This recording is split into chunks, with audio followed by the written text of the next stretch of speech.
And it is. So a higher start now this year for Ramona Kupferschmied from Switzerland, this woman then. A former cross-country World Cup racer that decided that she'd had enough of pedalling and got on the full gravity bike. Well, we all know what that feels like. You've got to choose downhill, don't you? I think it was better. It was better for me. So the Swiss woman still on this new upper section, linking these turns. And, you know, Trace, we're going to be talking a lot this afternoon about carrying speed through those corners. But you've got to, right? Most of them are banked, and you need to carry as much speed on the exit along these long and fairly flat straights. Yeah, I mean, the goal of this track is to carry your speed. You can see that it's not the steepest track, but it's got some flow to it. But as soon as you slow down, you're just losing your momentum for a long straight. So the goal is definitely to push in some of those ruts and turns and really gain and maintain the speed. But she's a very strong rider. And I mean, it's not a very pedally track. You really want to use that pumping. Oh, and you can see how slippery it's getting. Did you see her lose the back wheel? It was hard pack earlier in the week, but it's definitely starting to break up. Riders saying that as well. Riders also saying, and this is a good part to look at it, the dappling, the way the light's coming through the trees, making it so difficult to see where you're going. Yeah, well, the boys were saying one of the hardest parts about practice earlier today was that the light was so flickery, and it meant that where you want to dodge those holes that have formed over practice this morning, you can't, because you just can't see where they are. So you fall in and making it even more physical. A few bits of boardwalk on the way down. It's Louise Ferguson from Fort William in the UK, who's now a resident of Queenstown in New Zealand. It's leading with that 3:54 for her, some 15 seconds outside the fastest qualifier from Valentina Hull yesterday. So these times will come down this afternoon. Yeah, I mean, we know that Vali is so strong here. This is it her fourth? It would be going on her fourth win in a row here. Yeah, that's right. We've actually, this is the seventh time we've been here in Innsbruck. Right. At least on this course here. And you won the first three, and she won the last three. You saw the rocks that Ramona just went through there. That's where Elliot was talking about in the pre-show, that you want to go on the smooth line, but it's not an option if you want to enter that corner from the outside and really get that exit speed. And these flat turns at the bottom, absolutely crucial. We've seen the race lost there in the past. Yeah, from past experience, I have actually lost the race in those turns. I didn't mean you, Trace, but it was wet. For fessing up. It was really wet, and in the wet, they're just insanely hard. So, Kupferschmied now across the line then. No time for her at the moment, but looking at the timing board in her booth here, she's not threatened that time of Louise Ferguson. She's used a lot of energy. You can hear her breathing heavy there. Yeah, well, that's what we're going to expect, right? I mean, everyone said just what a long physical track this is. So the next to leave the hut then, Ellie Smith. Yeah, and you can see just up the top, so the new section is about 40 seconds extra, I think we said, and you can see it's in those beautiful pine trees, and it has some nice turns, a bit steeper than some of the lower sections, but that's what's going to be adding that physicality to the track, is an extra 40 seconds of turning, pumping. I mean, I'd like to know how many turns are on this. Yeah, you're right, and you can see just how hard you've got to work with the legs in those turns. Yeah, absolutely. I mean, there's not much pedaling here, but the amount of pumping that you need to do and maintaining that speed, yeah, you can see it is getting a bit blown out there. It's definitely, yeah, probably the track definitely past its prime that it might have been earlier in the week. Some rain in the week as well a couple of days ago. The soil was absolutely primo. Gone back to being hard pack and slippery today then for the Australian. Well, Ellie's no stranger to the dry and dusty conditions. I'm sure that she'll be loving it. A top 5 at round 1, and Rotorua at the start of the year, 3rd at the last round in Cairns. You can see in these, there's 3 corners in a row here, and every corner has an option of outside or inside. She's gone inside, inside, outside, but the options are kind of endless in that section. It's always interesting to see what the riders actually choose to do there. And that right-hander there's crucial because coming onto this, key section. Absolutely. But Elliot telling me that riders try and no-break it, Trace, to carry as much speed along this straight as you can. I have heard about that. Did you no-break it? Well, no, I don't think I did. Be honest. My brother told me he no-braked it, and I thought I wouldn't there. But you're right. Oh, no, she's got a flat tyre rod. No way, well spotted. So in between those boardwalks that we haven't really seen, there is a rock garden, and you can either bunny hop the whole rock garden boardwalk to boardwalk, or you can choose a smooth line, and I wonder if that's where she's got a flat tyre. Well, yeah, look at that. That's not going to be an easy road to the bottom with a flat, is it? It's a pretty bad track for it, that's for sure. But we will be able to see the section that Elliot spoke about earlier once she gets there. Some big compressions coming in here. Huge, and then you'll see your boardwalk, and it's here. That was the key section Elliot spoke about, is really choosing your line off that wooden boardwalk to get this exit and carry speed. Again, carry that speed down here a lot easier when you've got a fully inflated rear tyre. I know some of the boys were speaking about jumping from boardwalk to boardwalk there, but the problem is when you land, being able to make the next corner was rather impossible. It might be entertaining if anyone does do it. Then Ellie Smith on the last straight out of the trees now, down through those stumps. Couple of line options there as well. He's not going to threaten that time of Louise Ferguson, that's for sure, with that rear flat tyre. No, very unlucky for the welder fabricator from Australia. That's right, fully qualified. Okay. Ellie Smith across the line then. That's flat. Yeah, you're not wrong there, Rob. That is flat tyre. That is flat. I got a line in the rocks, I think. Oh, just up here. Pit stop then. And I'm like, hey, why on the motorway? I'm like, why am I going so slow? So where she's speaking about, it was that little rock section I was talking about between the boardwalks. It is like the rocks are so sharp and pokey, and she said she got offline there. Is that what done it, caught a rock, and that was that. Oh, random. There's your leader, Louise Ferguson on the left there, Continental Newt proof rider. I was glad I could Sam Hill was here practicing all week. I believe he's damaged his ankle, unfortunately, this afternoon in practice, so he's not starting today. Where did you get it? You know, like all the boardwalky sections? Yeah. Like, just before that, I think. I got my head top line through the roots. Yeah, okay, cool. It was so tricky because I jumped through the dip, and then once I was in it, I was like, whoa. Yeah. The bench racing is fierce at the bottom. We're not going back to the top, actually, as the next rider that would have dropped would have been the junior World Cup winner from last year, Gracie Hemstreet. Let's have a look here, Tracy, if we can spot where that tyre's going down, catching that puncher. No, it looks like it was before the boardwalk. You can see her lose her wheel. So she actually cleared the rock garden even with the flat, but she had it before she even entered the boardwalk section. So just a little bit offline on this track, and you've seen how exposed some of the rocks are. And I think it's going to be quite a day of flat tyres. Yeah, it's possible. Still smiling anyway, at least at Ellie Smith. Thank you for that.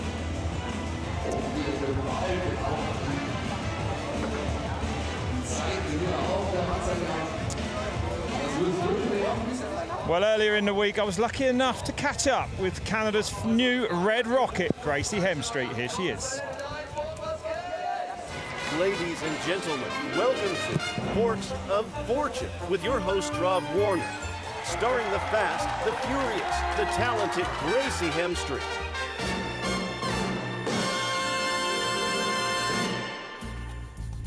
Hello, Gracie. So welcome to Innsbruck. We're going to jump straight into it with some quick fire questions. Right, you ready? Okay. Cats or dogs?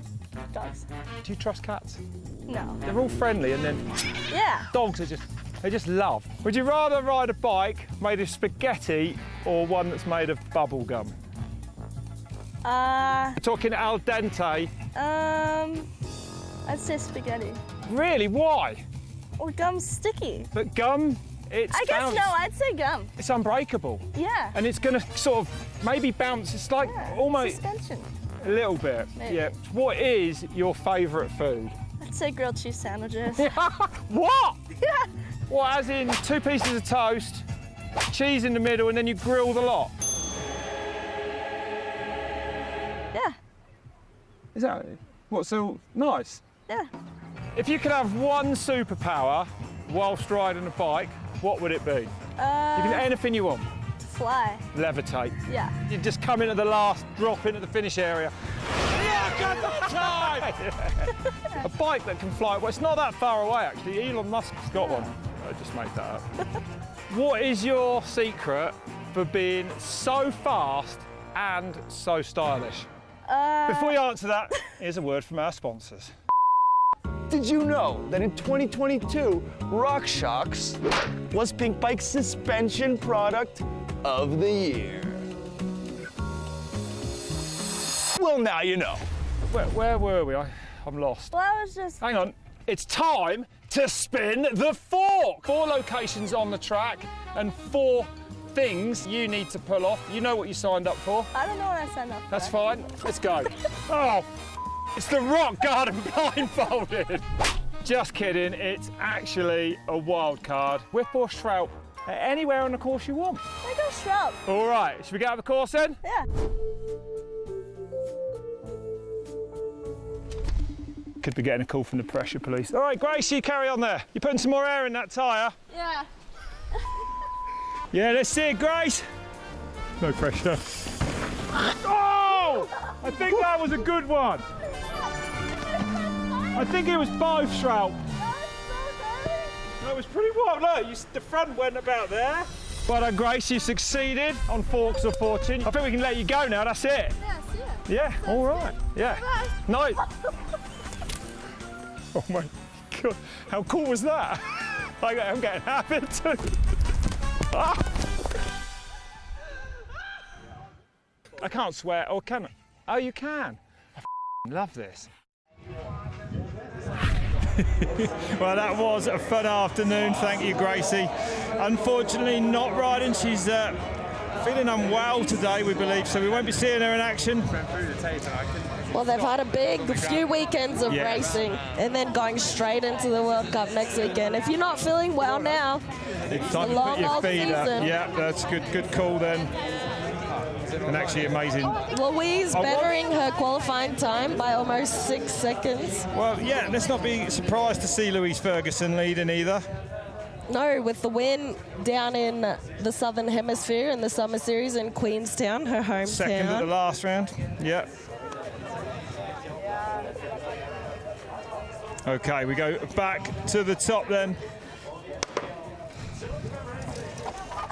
For Luana Chereches from Romania. This woman is represented for her country at the World Championships. But more importantly, yeah, she did pretty good this week, right? Yeah, I mean, I am so impressed by Luana. I saw her race up against Caroline Buchanan in the dual slalom, and she pipped her. She pipped her. I mean, you know, we're talking world champion Caroline Buchanan. Yeah. That's a big scalp to take, so fair play to this woman. The dual slalom was like a mini downhill. It's slippery, loose. It has those massive holes in the turns. Yeah. So, I mean, I'm not surprised to see her up there in the qualifying results. And carrying good speed up here at the top then. Fast along here and up by 0.37 then. Very close racing in the top section. That's right. You can see just how splotchy that line is. It's so difficult to ride fast through that section. Hold in good speed. Pushing, you can see her pushing and pumping in the sections where we said you really need to maintain your speed here. Yep. Everyone cheering her on. She takes outside there, which neat is and tidy. Very smooth. You know, there's outside lines everywhere. The inside's course shorter, tighter. It's a difficult one to work out whether to let it run around the outside on a lot of turns on this course. Oh, and hard in there. She's riding loose, isn't she? And you She don't lost a want bit of pace there, though. Where you don't want to lose time, as you said early. You don't want to be losing time onto these boardwalk sections. Well, she was green at the last split. The next one might tell us if that mistake. And she is back by 0.75 now then. So interesting. And, you know... And this section is hard. Once you've got your speed along this section, you're holding it for this whole section. It takes up until you hit the next road before you can really go back into that tight, technical, choosing your line. But you're not gaining 0.7 of a section along this particular area. And easy to make mistakes up there, pushing so hard when it's just so loose and slick as it is today. Yeah, it's great to see the girls pushing though, and the time's so close. It's very exciting racing. Oh, there's a slippery left before you enter this rocky section, and I wonder if something's happened back there. Pretty tired by this section, and there has something's definitely happened. Gone from 0.75 to 7.5 back. Wow. So right before we saw where the camera was, it's a long road, and there's little pebbles on the road, and you have to make an extremely loose left, and oh boy, it gets slippery. And I can imagine after no rain for 2 days, just how slippery that turn is. So almost out of the woods and down to the line now for Chereches then. This Romanian rider. You can see good one, actually. Yes, I was just going to say, she really lets the bike go and really lets it roll underneath her. Crossing the line, 4:02 for her. Still goes into 4th place though, so a very respectable ride. And back to the top straight away then. For one of the World Cup riders here today, Veronika Widmann. Lives about an hour away actually in South Tyrol. We're in Tyrol at the moment. Now 3:56 in qualifying, good enough for a 5th spot. She'll be looking for more than that in this final though, Tracy. Yeah, I actually got to speak to her about the track, about the physicality and how it was running, but she's actually liking the track. She had no complaints about it being too physical, so taking it easy and qualifying and ready to put it all on the line for a race run. 4 top 10s in last year's World Cup Series. Took a 10th in Lenzerheide at the World Cup there a week ago. And fast up there, looks good so far. Yeah, you can just see when they really let the bike roll and go in the ruddy part of the turn. She's not losing any speed. 1.9, nearly 2 seconds up then, so it's massive for Widmann then on the top section. Still a long, long way to go down here. You can see how hard it is for the riders to see today. This dappled light playing havoc for them. Right to saying they're hitting holes they can't see. She jumped that triple there, which we haven't seen yet today, so that would have made a lot of speed. Now we'll see if she's taking the insides or the outsides in these turns. No, opting for the outside. It must have got very slippery taking that inside line now. She'll be try extra hard having her new teammate sitting at the bottom in the hot seat. Yeah, you're right there, that's right. The Italian national champion, scything her way down here, 30 years old now. A registered nurse, actually. Ridden bicycle since she was just 4 years old, this woman. Next split then, it was a good advantage at the first. It still is at number 2, split 2. Losing around 0.38 of a second though. Oh, avoiding the holes down there, yeah. The section where we saw Ellie just take her flat tire earlier. Smooth down in there. Pumping over the little jumps. You've got to pump as much as you can. Getting a bit tired by this point. That's what I was going to say, though. It's easier said than done, right? Oh, yeah. Legs, the arms have all filled up. You're hurting top to bottom. Manages to get a few pedal strokes in there. And probably, you know, relaxing a lot later down that straight than some of the other women we've seen so far today. Yeah, knowing that she's got to push to, I mean, get closer to the time of Vali, they're going to be pushing hard in this section. Back up to 1.9, nearly 2 seconds then into the green for Widmann.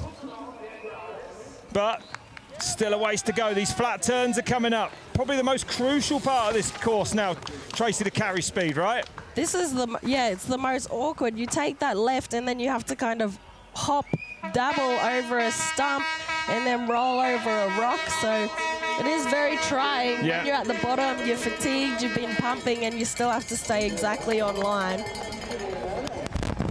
So Widmann tentatively into that long right. The grass, the ground broken away. It's so slick now.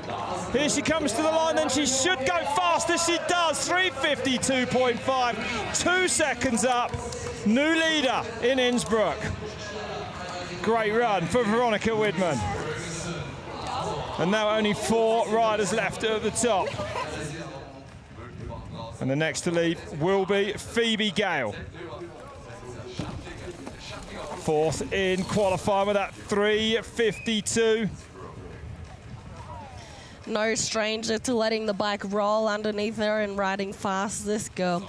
I rode with her when she was still a junior over in Schladming, and me and Tani were like, yes, we need to watch out for this one. Won 3 rounds of the Junior World Cup last year, a first-year elite rider. Took 5th in Leogang at the World Cup last year. Strong at the top in those corners. She was pedaling out of the corners. We haven't seen that as much, getting the power down just at the right point. And, you know, 6th there last year, but she did hit a tree, and she was on a really good run, actually, so looking for some redemption. Phoebe Gale, these first-year elites, Trace, they're going to be hungry for it. 1.8 back, though, so a long way into the red. She's going to do well to turn that around, I would say. Yeah, I mean, I agree with you. Yeah. Veronika was so smooth in the top, and smooth is fast sometimes in these really sketchy tracks where you just need to hold your speed. Battled all season long last year with Grice Hemstreet, who we just saw that piece on. The Canadian rider. These 2 women, really, Trace, we're looking at here, you know, we're talking about Grice and Phoebe. I mean, they are going to be the 2 top riders from the juniors. It's not going to be long before they're pushing for wins in elite. Yeah, no, you're not wrong. And how good to see, like, the junior girls just the first-year elite already up there. That's right, isn't it? With the top girls, so Gale trying to stay off the brakes into that fast right-hander there. And I think her riding style is just so cool. She's aggressive, she's tough, she lets the bike go. She pulled back massive amount of time then. Nearly 1.5 seconds she's pulled back between the first 2 splits on this course. So accelerating down here now, this is going to be good to see. Does it mean that she's carrying more pace onto these flat sections? That time could come down and be green at the last split. I mean, I was just saying before that split that she was looking aggressive, she was pushing, she was letting the bike roll, and it's making a difference now. Still got like some of the hardest parts of the track are from this road on though. The pedals early though. We've seen them. Still getting a few good pedals in there. Some of the more technical, awkward sections are to come. Good pace into there as well. A few different options. 0.35, so she has gone green then. So Phoebe Gale turning it around on this run. Going from red to green, nearly 2 seconds back. It's impressive.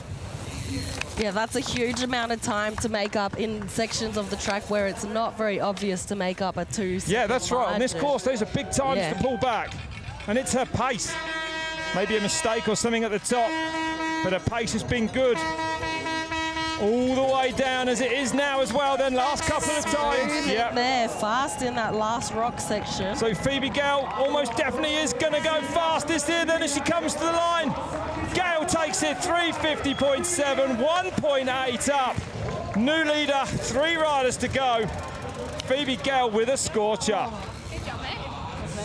At 3:50 is still though 10 seconds outside Valentina Hull's qualifier. That was a very impressive run by... I'm so dead. So tired. It's been a big week. Talking about how physical it is. Okay. Lisa Baumann now. Another Swiss rider, 3rd in qualifying. Well, letting the bike go up there, you can really see the speed from that camera angle, can't you? Yeah, 2 times the Swiss Enduro champion, this woman. Trace, so maybe got the lungs for this track. For the physicality of it, huh? It was interesting. Phoebe said just how tired she was riding it. And a couple of pedal strokes in there as well, yeah. From Switzerland, actually lives down on the French Riviera. Very nice too. But so good speed, carrying great pace down here, Trace. Hard to see her doing anything wrong so far. And only 400ths off at that split then, so nothing in it at the moment. I mean, you can really see it in her riding. She's really focused on the next section, ready for the next corner, pumping, jumping over the awkward stumps, and then pedaling out of those turns. It really is the way to get through this track. Yeah, picking her way down. Innsbruck delivering another great race here. 7th time we've raced on this course here. Ooh, Little stall in there. Yeah, awkward. It's so awkward in those corners where you have the option to go inside or outside. You take the risk versus reward. If you opt for that inside, you want to make sure you're really hitting it quite fast. Fast down there. So let's see what she can do at the next split. She even went straight down the rocks and for the inside, so that did look fast, didn't it? And she's up now. So look at that, 900ths up now. Wow.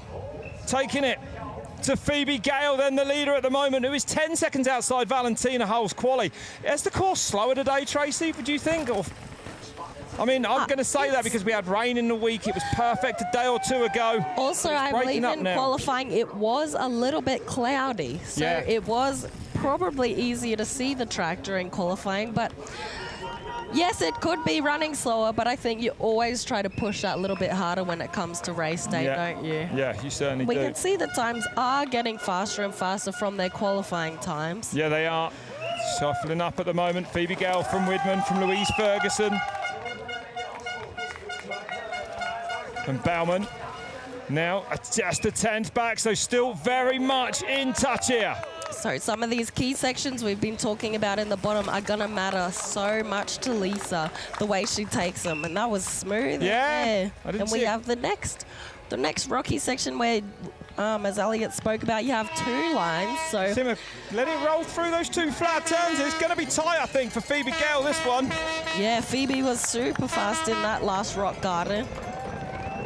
Last straight then for Lisa Baumann. Here she comes. It's been a great run. Can she take it to Phoebe Gale? She goes just half a second outside in a second place. Well, she can be pleased with that. Great run then for the Swiss woman. Such a roller coaster of split times, but what a great run. From top to the bottom, she was extremely fast. You can just see her letting that bike go. Oh, you can just see how dusty and loose it's getting on course. It's only going to get drier and drier. It is just 2 riders left to go now. Just joined us. It's the RockShox downhill from Crankworx Innsbruck, presented by Deuters. 2 riders left. Anna Newkirk, Valentina Hull at the top.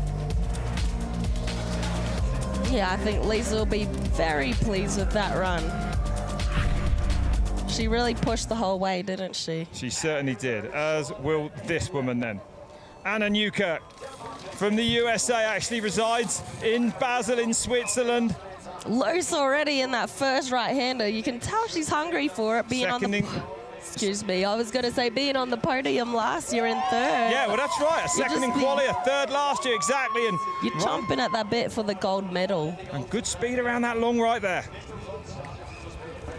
I mean, we know she is riding extremely well this week, being 2nd, I believe it was, in dual slalom. 2nd in the dual, that's right. And then 4th in the pump track. So she will be tired, but I think she'll be, kind of hyped coming off those great results. And in the top 10, Lenza Heider, the former silver medalist in the junior ranks, 3.6 up there. It's massive for Newkirk. Wow, look at this. Might have Valentina Hull scratching ahead at the top. Newkirk is flying down here. I mean, you can see it. She was hungry for it, and you can see in her riding, she's letting it go. She's riding super smooth, but pushing everywhere she can, letting it go, jumping over the roots. And great to see American women down right at the sharp end again after rich history they've had in downhill over the years, but not for quite a while now. She didn't slow down in that inside, which is super important, which we saw some of the last riders slow down a little bit, taking that inside. So she's really letting it roll. She knows what she needs to find on this track. She's got to let it go down here. Catches that catch berm at the bottom. No problems there for Newkirk. What's the next split going to tell us then? And 5.4 now extending, and it's a massive run for Anna Newkirk. Well, Valentina Hull will have to watch herself this afternoon now. Although it is the world champion we're talking about. I know, but this is very exciting. I mean, as soon as you put that target on your back, you're going to have people chasing you. And Anna is shooting that bow and arrow straight towards her. She certainly is, absolutely. Good line into that left. Now she's going to fight, try and get on the pedals as quick as she can. But it's interesting to watch her. She's just linking these turns like it's a smooth run. Exactly. And that's exactly what you need to do on this Innsbruck course, is linking everything. And this lower section we know is one of the A lot of dust in the air there. A lot of dust. She's been down. Dear. Newkirk's hit the deck, or at least very nearly. You can see the dust fly up. Wow. And now she's 0.935 back. So still in touch then for Newkirk. Oh, she could still take the lead. Oh, that corner, that's the second rider been caught out on the loose today. Oh, it's just Probably, what do you think, Grice letting your guard down because it's a relatively easy turn? Yeah, I mean, that's absolutely it. But it's so slippery. It's flat, and there's a tiny little rut, and maybe during practice the rut has just disappeared. Yeah, exactly. So It will be Newkirk good then to on get her the- leg. She hit the ground. She was a second back nearly at that last split. And she managed to find any time on Phoebe Gale. She goes out. No, she goes fastest. No way by 900ths. No way. 97 thousandths in it. That's incredible. She falls off, gets back on and takes the lead. Insane. I mean, it's a Cinderella story, really. Yeah. Oh my God.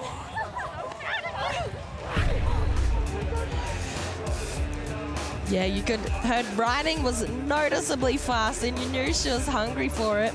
It didn't look like she was going out of control or anything, though. She was riding super smooth, so it will be interesting if we can find out exactly what happened. Yeah, before she that's right. crashed. We'll endeavour to do so. I reckon she probably just pushed the front or something, just slid under braking. Okay, last rider then. The reigning world champion from Austria, lives here in Innsbruck. Valentina Höll, the winner of this race the last 3 years. Can she go 4 in a row? A massive qualifying run for her. If she can back that up with anything like it, she's going to be hard to stop today, Tracy.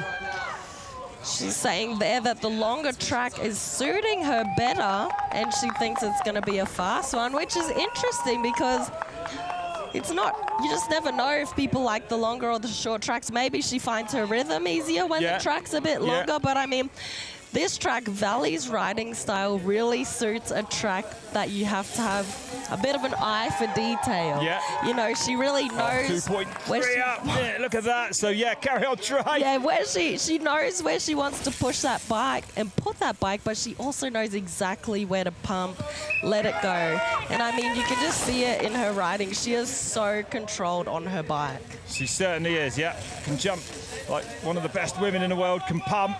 The full package for this took that win in Leergang just a week ago, that World Cup win there as well. So she's going to be riding on the crest of a wave at the moment. I mean, when you look at the way that she rides the bike is hardly ever, you know, out of control. It's almost like she's putting it there on purpose. Like her bike, every line she takes, you can just see she has a purpose for every section. She's set as up she puts wide her there, bike. flick back across. Yeah, and that means she's going to amazing. carry good speed down Really in. good. Next split, 3.89 up then. And remember, the woman leader at the moment, Newkirk, crashed actually a little bit further down. So that's a much bigger advantage really on the clock for Valentina Höll. But she's still got to get to the bottom, of course. Carrying good speed through here.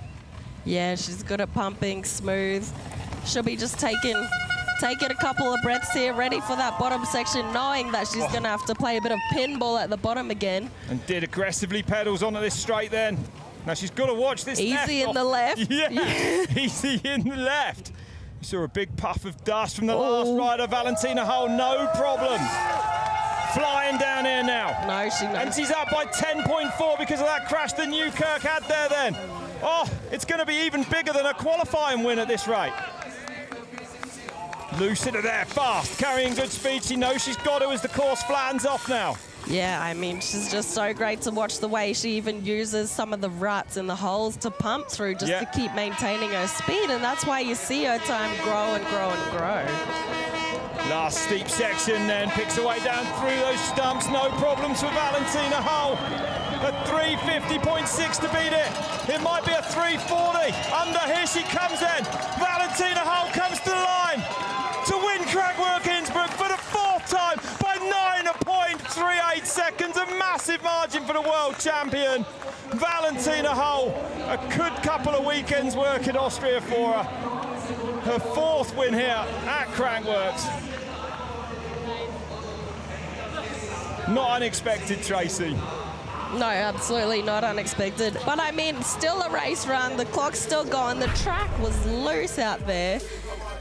We saw a few people go down, so it's not easy to take the win. She made it look easy, but it isn't easy. No. You're still battling with yourself, with your mental. She's come off a World Cup win, which is great, but it's also hard as well because you have that extra Well, there's pressure. a huge amount of pressure on her. I mean, fair play to her for coming and racing today because she could only lose, really, right? I mean, everything. Exactly, and then win. how that would take you into the next race. So that's what I mean. She's honest in her interviews. She just says it how it is. Yeah. She races, whether it's easy or hard. She's been through some pretty hectic challenges since being an elite, but I mean, she's such a great rider to watch on track, and I feel like it's a pleasure that we got to see her win the race by 9 seconds. That's right. Okay, we're going to go down to her now. She's with Elliot. Vali, this is the second big win for you on home soil in 2 weeks. How do you feel right now?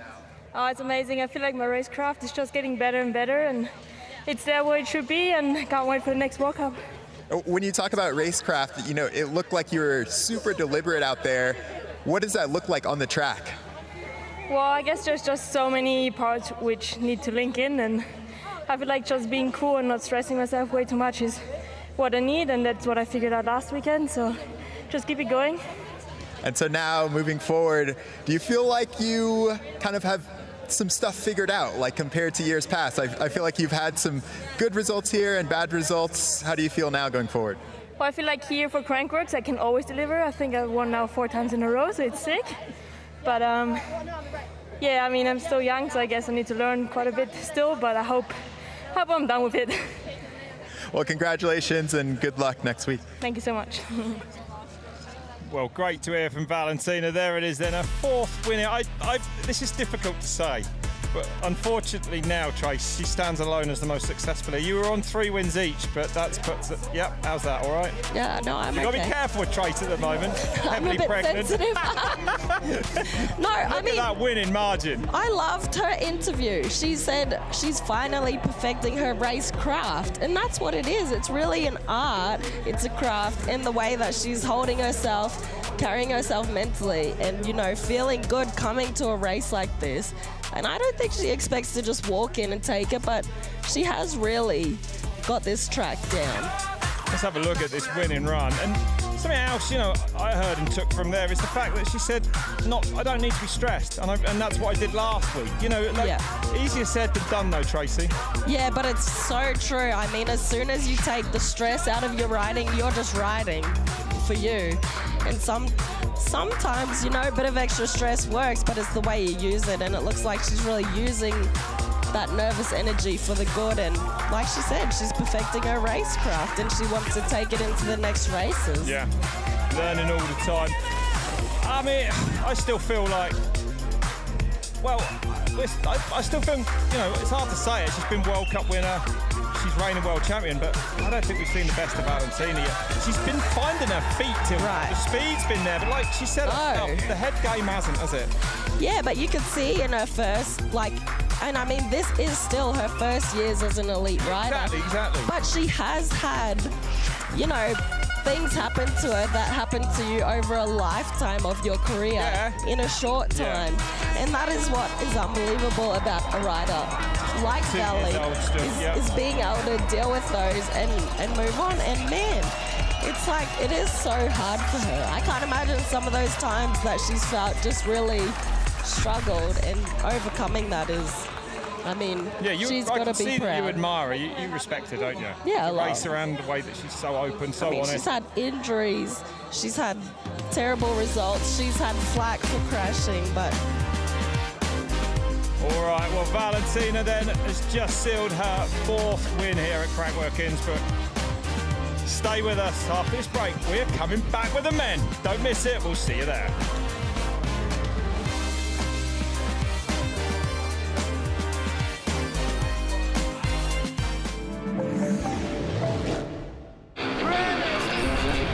Dive into the world of Red Bull TV, your daily source for action sports, music, and entertainment.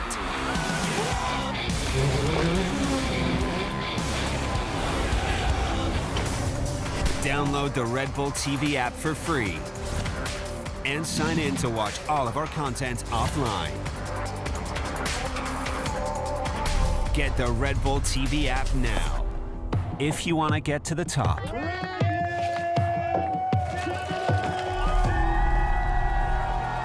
you have to dig deep. Pull the dirt down, shovel the dirt over, pull some more dirt down. Bingo, bango, bongo.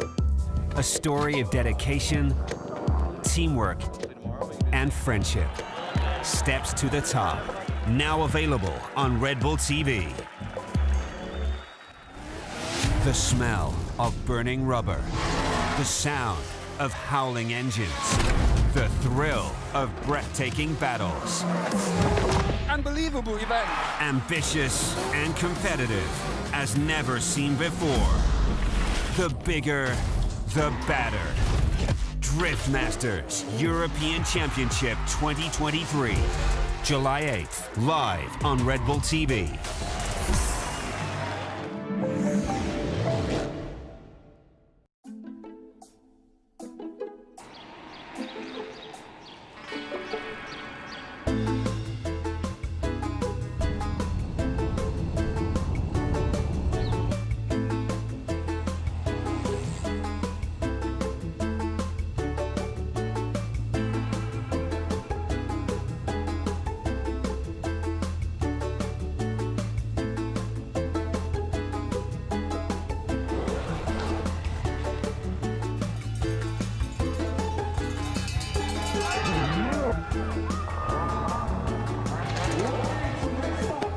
So welcome to Crankworx Innsbruck on the Deutsche Downhill Day. They are one of the oldest backpack brands in Germany actually, and here at the activation you can get your personal souvenir for Crankworx Innsbruck, but also if you've got little repairs, they will sort you out. They have a lifelong guarantee on all their products and a lifelong repair service. They will put a patch on your favorite rucksack or other accessoire. So I hope you're having a good time, and I'll see you out there at the Deutsche Downhill, around the expo, or at the Deutsche booth. Just here. Okay, well, welcome back to Innsbruck, where we've got this man, a very special guest, none other than Finn Isles is here.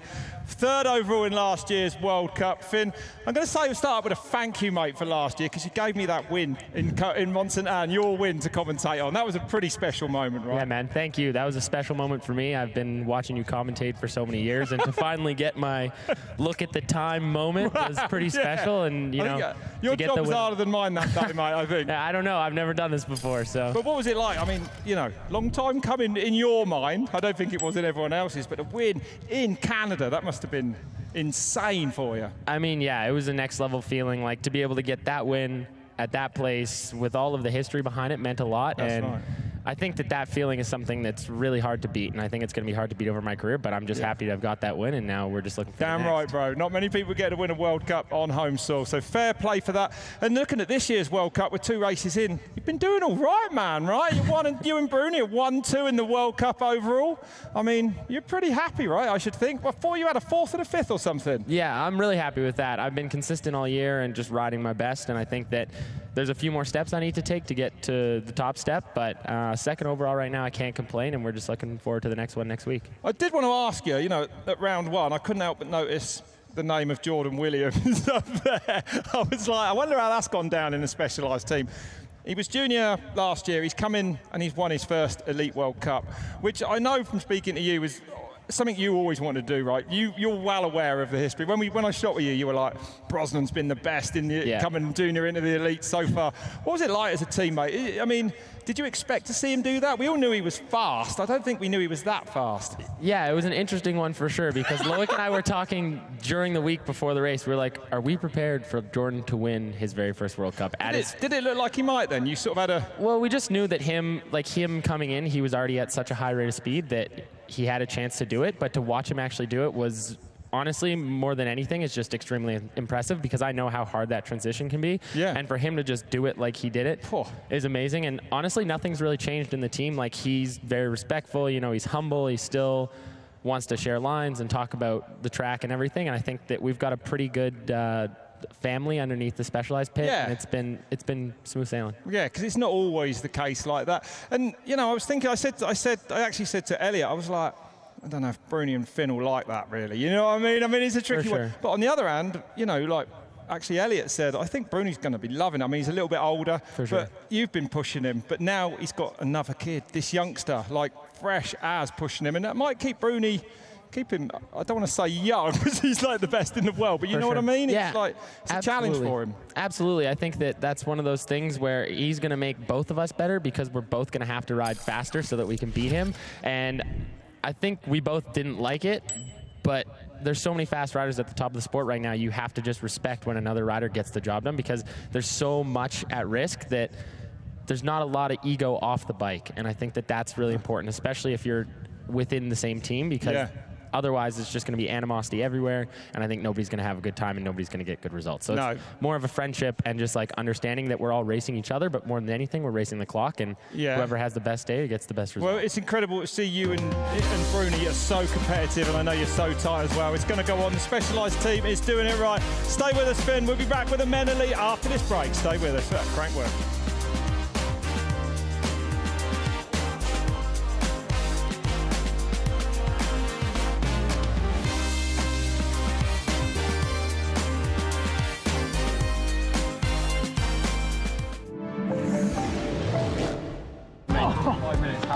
Look up at the sky. Is it a bird? Is it a plane? This is definitely Chris. Hopefully that parachute works. A behind the scenes about a mind-blowing project. Featuring Chris Kyle riding his bike in the sky. It's something that has never, ever been attempted before. Don't Look Down. Now available on Red Bull TV. Twist. No way! Turn. Absolute madness. And drop into the heart of Katowice for another epic edition of Red Bull Roof Ride. Astonishing airtime, massive pressure. The bar is raised and the riders are sending it. This is a winning Red Bull. Here we go. Red Bull Roof Ride, July 1st, live on Red Bull TV.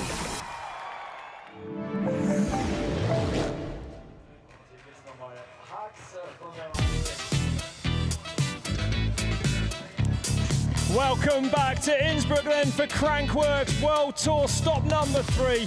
The men elite are about to drop in on this formidable downhill track. I'm Rob Warner alongside Elliot Jackson. We've got special guest Finn Isles in here with us. Finn, I know you've been up the track and you practiced this week, decided not to race, but it's a tricky track, right? It's fast, it's narrow between the trees, you've got to carry speed, it's physical. You tell me. Yeah, it's one of those tracks where I think people underestimate how hard it actually is. Yeah. And with the change this year, it's made it a little bit longer and a little bit more technical and physical. There's not a lot of line choice, but I think that people underestimate that because when there's not a lot of line choice, you really have to take advantage of all the little sort of holes and roots and rocks and everything to generate as much speed as you can. So yesterday, I think we saw Bernard win qualifying by like 3.8 seconds. He did. And I think that the difference in that is just him utilizing every little bump on the track to carry as much speed as possible. And I think that that's something that people forget about on tracks like these. And obviously it's tight and it's fast and, you know, that's a little scary. Well, it's easy to go fast when it's steep. When you've got to generate the pace yourself, it's another skill. Elliot, you've been up there having a look. What have you been thinking of it all? Yeah, actually, what Bernard was saying, I went up there with Bernard and caught the last little section, one of the sections that's been catching some riders out, a couple of lines, one of the ones we highlighted on the pre-show. Yeah. So definitely seemed like exactly what Finn is saying is you really have to use every single thing on this track to carry speed. And that's your start list. That's the last page. Bernard Kerr, as Finn said, the fastest qualifier, the last to drop. Verelli, Wallace, Brook MacDonald, Grice, Far, all going before him. So great to see such a quality entry here. We're between World Cup races. Some of the world's best are here today. And a great atmosphere as always at Crankworx. The festival rolls on. And we're going to be going to the top then. And I believe it will be Sam Gale, the first rider that we will see. Here he is. Yeah, I heard that he's actually been living with Blinky in the van all summer. So really? Yeah. That should rub off on him then. 22 years old from Nelson in New Zealand. This upper part of the track here is actually quite difficult because it's kind of nibbly and you have to carry your speed around these very slim entrances to the turns. And there's one here where you have to set up really high for that is actually one of the harder turns. And I don't know if many people are still doing that line. So he didn't do that there. Right, he went you low. can get up all the way by the tree. Exactly, and carry a bunch of speed through there. And this is the new section, and when you come to the old section, the pace just goes through the roof. And when you talk about it being nibbly, Finn, how does that work on a racetrack, right? Like you're trying to go as fast as you can, but how do you nibble at the same time? It's kind of frustrating because you feel like you want to push as hard as you can in a race run, but it's almost more important to be smooth and calm and focus more on the braking than anything, because if you're coming into sections, you're braking late, you're braking early, you're not getting the entrances of the turn very well, and the most important thing is to carry speed through those sections. And that requires really, like you say, almost seamlessly getting off the brakes and carrying, which is like really, really hard to do, right? It is. Let's be honest. I mean, that is Absolutely. the skill here on this track. Absolutely, it is. And this corner here is exactly like that too. It's like there's a few sections that are really hard, and if you don't get that, you're just losing time, because this track, you have to carry your speed. Yeah, you got no options. You can't even pedal on a lot of it to get back up to speed. Yeah. This right-hander here is pretty wild, right? Absolutely, and heading into these boardwalks, you got to be on the pedals or pumping as much as you can. And if you get that corner wrong, it's kind of like I said, you just start to lose speed, and you can kind of see, back, yeah. And look at that. So Gale losing time all the way down here, despite really not doing anything wrong. It's just pace. It's just his pace. Yeah, it's an interesting one like that, where if you're even a little bit off right from the beginning, because it's so fast and because it's so committing, you're just going to be losing time, and then it carries down the whole track. And it's an interesting thing with mindset coming into a course like this, because if you don't have it, it's hard to bring it back, you know? Yeah. And that corner there is exactly like that too. You're turning over these weird rocks and they're round, and you're trying to carry grip with or trying to hold grip with the front tire, and it's just really difficult. Is it awkward? Yeah. Yeah, exactly. Down at some big compressions now for Gale. Whoa, and that's a big one off there, 4.7. So now his pace is a bit more where he'd want it to be between splits 2 and 3, but the damage is done. Yeah, this last section is hard. Those big compressions coming into those bridges are pretty scary, and it's hard to be fully committed to that. And then these corners here, like, so easy to, when you're tired and you're breathing and you're just getting caught off guard by these, little dust holes, it's easy to throw it away 3 minutes and 15 seconds into your run. Yeah, you're damn right, especially when you're exhausted as well. So Sam Gale coming around this last couple of turns now then. Not going to threaten Jacob Jewett with that 3:20.3, the fastest time so far. Goes third, 5.7 back. Bernard Kerr with that qualifier yesterday, that 3:18. Yeah, so Jewett somewhere near that. I talked to Jacob after his run, and he said it was definitely a smooth one. Okay, next man to leave the top then, Preston Williams now on track. Scything through this new top section. And I didn't know this, but Preston is a 2-time British national motocross champion. Schoolboys, that's right. Yeah. Absolutely right, yeah. Wow. Yeah, it's cool. I think you can kind of see that when people ride the bike, like kind of knees in, kind of steering with the back with their hips and stuff like that. It's cool how like the moto, a lot of guys that ride downhill ride moto, but how that translates, especially for guys like him who have been so fast on the motorcycle, obviously, to come to riding, and how those skills translate quite well. Yeah, that's right. Because cornering a bicycle and a motorbike are two very different things, you know. When a motocross bike, you're very often sat down. You're not that often sat back down on a downhill bike. 1.4 back. So in touch, I'd say, on this top section, this young man. And I think it's interesting, too, like what Finn said. These are those sections, these really long traverses where you're not really braking too much. And if you make a mistake right at the beginning, it's kind of your speed for the entire section. Absolutely, and it's easy to become complacent, too. Like, if you do get the corner good and you're like, all right, cool, I have my speed for the section, you have to be aware and like continue to hold that intensity through the whole section, because once you lose the intensity, like I said before, it's really hard to bring that back. And that was really fast. That was really fast. Smashed that, didn't he? Yeah, he held that inside line there, which was pretty cool. Yeah, he didn't set up wide. 2.1 back though. And this is where Jacob actually would excel, because he won dual slalom, and you know that he has like a bit of a BMX background, and he's able to carry really good speed through these flatter sections. Yeah. So.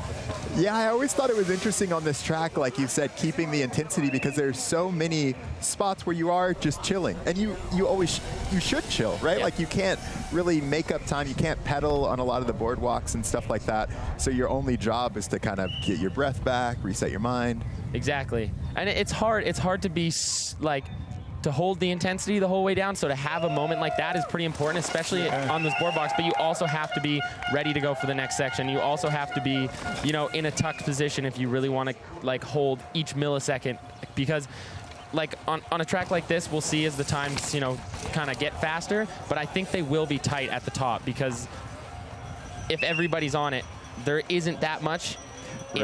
Right. Yeah, there's no like big rock gnarly tech section or something. Exactly. A second yeah. Everyone know. That's right. And it's hard to judge, you know, intensity in a qualifying run versus a final, but I know that finals like this, especially for a race like this, that everybody's really going to be going for it, because it's, you know, a pretty important event. Williams goes across the line second, 3.2 into the red. That's a good run. Yeah, it was a good run. He was hard on those last couple of turns. He was working hard still. Yeah, really smooth. Okay. Onni Rainio now. From Finland, this man. Let's see what he can do there. This bike looks crazy. I don't know much about it, but I've talked to him the other night, and we were just talking about some of the riding in Finland, and he says a lot of the stuff that he trains on is only about 30 seconds long. That's right. So he's like, yeah, we're riding 30-second tracks, but we're doing lots of laps. And I'm like, well, how do you prepare for any of these tracks? He's like, honestly, it's pretty hard to keep, you know. There's that high line. There's that high line. And it's super hard. Like, yeah, we kind of saw him, you hop off. You have to carry so much speed to get to it, but when you hop off, if you kind of drag the brakes through those turns, then you kind of lose the advantage that you already gained by taking that turn if you're coming in too hot. And that's what I mean by the braking points being so important, especially on corners like that, because you know, easy to drag the brake, slide out, and lose time. Less than 2 seconds off then at that split on track. Yeah, it was funny. I remember back in the day, Matti Laikinen, another legendary Finnish rider. Yeah. He would talk about that. You know, it's like 20, 30 seconds. And you guys in the UK, you guys are like that, little hills. Yeah, that's right. That's how it is. Yep. It's hard to train for tracks like this. If you're racing for 3.5 minutes, I like that inside line. If you're racing for 3.5 minutes, like how do you train for that if you're only practicing on 30-second tracks all the time? It's weird, but I think you get your intensity's good. You know, that's true. That's right. Here comes into the Red Bull Roots and Rolls now section. This fearsome down to this right-hander there off the brakes. Also on that inside line there. It's crazy because Matty did win a World Cup in Champery in 2007 or 2008, I think. That's right, he did, yeah. And he had a really famous part in a Clay Porter movie that I'm a huge fan of, and it was like this sick Dust Bowl track in Finland, kind of seemed like it was in the middle of nowhere. It was really cool. And so, Finn, I always wonder, like with a rider like Onni, what do you feel like the biggest difference is between him and somebody like Bernard, who we'll see later? I think Onni's quite young still. And to be honest, you watch Bernard ride, and he's so smooth, and you can see that in the way that he's carrying his speed everywhere, the way that he's coming through all these rough sections, and everything looks easy. And I think that is a good sign of speed, because if you're riding something that's really rough, really fast, it normally looks smoother, and that's something that Loic's really good at, and Bernard has gotten really good at over the past few years. And Bernard has the background of, in Crankworx especially, competing in so many different events, that he's so multi-talented that like you can look into his downhill riding and see that, and you can see that he's carrying speed so well. And it's just generating and carrying speed, and you know, it's just years and years of racing. Yeah, it is. I always think it's interesting that there's so much experience in downhill racing, knowing what line to take. But I do like Onni's style, like that kind of that tucked kind of all over the bike. Yeah, it is. It's really, really nice. Hasn't worked out for him on the clock. 6.8 back. He goes into 5th. Pole Factory Racing. It's a crazy looking bike. I'd love to see that thing up close. It is a wild looking bike, huh? Well, Reece Wilson would have been next to drop in. He's decided to sit it out, so it's Harry Molloy, another rider from the UK. Originally, actually from Tunbridge Wells in Kent, now lives about an hour away in South Tyrol with his girlfriend, Veronika Widmann. And he's another one of those team manager, rider combos. I had an interesting conversation with him down at the finish just during the women's race, and he was saying that he just still loves riding, right? Like, I think so much of the time when you stop trying to win World Cups, you end up having to stop going to the World Cups and racing him. And he's like, you know, I'm kind of in this perfect position where I get to race. There's not really much pressure. I've got bikes. Yeah. I've got Kerr. I've got mechanics at my own disposal. Totally. Yeah, totally. that's right. Well, but I also think it's interesting 1.5 back. Not bad. Sorry, Elliot. Well, yeah, touch here. It's funny because I think exactly in that way, the pressure is off. And he can then learn, right, going up and watching the track, riding the track. He knows what it's like to be a rider when he's talking with his team, and he doesn't put pressure on them in the wrong way, like really curating that vibe. So I love seeing Harry continuing to be one of the fastest people in the world. I think that's quite cool, too, for him being a rider to then have a bunch of younger riders on his team with both Chris and Ronan, who aren't here. Yeah. But he can pass on that sort of knowledge of racing for as many years as he has, as well as understanding the pressures and the toughness of being a rider. And I think that that's a cool combo, and like definitely creates a good culture within the team. And I think you can see that with those younger guys, because they're always having a good time and just like riding as fast as they possibly can. They are wild. Yeah, it's loose. a wild team. A couple of riders Molloy is in charge of. But losing a bit more time between those splits. Bit of wind coming through here now. I hope that's not affecting things up there. Yeah, it's always been every year you kind of hope that you're not going to catch some wind right on those boardwalks, because you can't really do too much about it. No, that's right. There's very little you can do. Ooh, clothing's about as tight as it's legally allowed to be now. Yeah. Back in your day when there was no rules, you guys were just wearing whatever. 3.3 back now. Another 0.3 goes by then for Molloy. And Harry's really good at all of that technical stuff, right? Like when you think about breaking points like Finn was talking about, like these type of sections, I always think you can tell when a rider is braking and riding this stuff right, because they don't move a lot on the bike. Yeah, right? yeah. You get your braking done, you lock into the turn, and then you're out. Absolutely. And this track at the bottom, I mean, whoa, got loose there. Little tire. Maybe, I don't know. Molloy across the line, he goes third, 3.7 into the red. They look good. I think it's just loose. Yeah, oh my so loose. It's so dry. It rained for that first day of practice, and when I was riding, it was a little bit wet, but the difference between now and then is crazy. And when I was looking at the track earlier today, it just looked like there's a lot of big holes developing, and you can see how dry it is. And the wind coming through is just going to make that worse. I did. I walked to Andrew Driscoll on track. I walked it earlier in the week, the day after it had rained. I walked it a couple of times, but like the hard pack bits that were shiny did look slick. Yeah. Other parts of the track looked about as perfect as it could ever be. Good. The dirt was unreal. Yeah, now it's just dried out and blown out. Really blown out, it looks like. And like Elliot was talking about, that bottom section I think is going to catch a few riders out, because it is slippery, and if you're not on your brakes, you're going to be struggling. So Andrew Driscoll making his way down at the moment. Start list there, the riders upcoming. Watch out for Oliver Zwar. Second at round one, remember, in Rotorua at the start of the year. Bernard Kerr will be the last to drop. 2.9 back, though, for the American rider. Yeah, and Andrew is one of those riders from the U.S., lives in New Hampshire. He's one of the first couple of years in Elite, got an 8th place in Snowshoe in 2021. And I love the new crop of U.S. racers, because I think that there was a period a couple of years ago where there was a big bifurcation where a lot of people would stay in the U.S. and then other people, you know, Nico Mullally, Luca, would go to the World Cups. But, you know, Andrew getting out here to Crankworx is really good, because it's lost the foot there. Not a good spot. Sometimes it works out, sometimes it doesn't. I was going to say, he looks really, really smooth coming through a lot of those rougher sections, and his foot came off. And that's a tough spot. That's right before those boardwalks like we were talking about. And it's just... It is like that. I mean, to me, I always thought that section was one of the hardest sections, because those rocks, you can't really brake on them, and you can't start to turn too early. Like, you want to slap that turn, but if you start turning too early, your front end will just push immediately. And it's hard, yeah, that's exactly right. Like, this dust on those rocks is going to be really hard for a lot of riders. And there was a big hole developing there, but it looks like it's actually stayed pretty smooth. Oh, smooth into there, over the top. Here's that replay. Talk us through it, Finn. What happened here? I'm trying to see where his foot came off. It looks like just... There. Whoa, just through a compression there. His foot kind of twisted and came off. There's a slow-mo.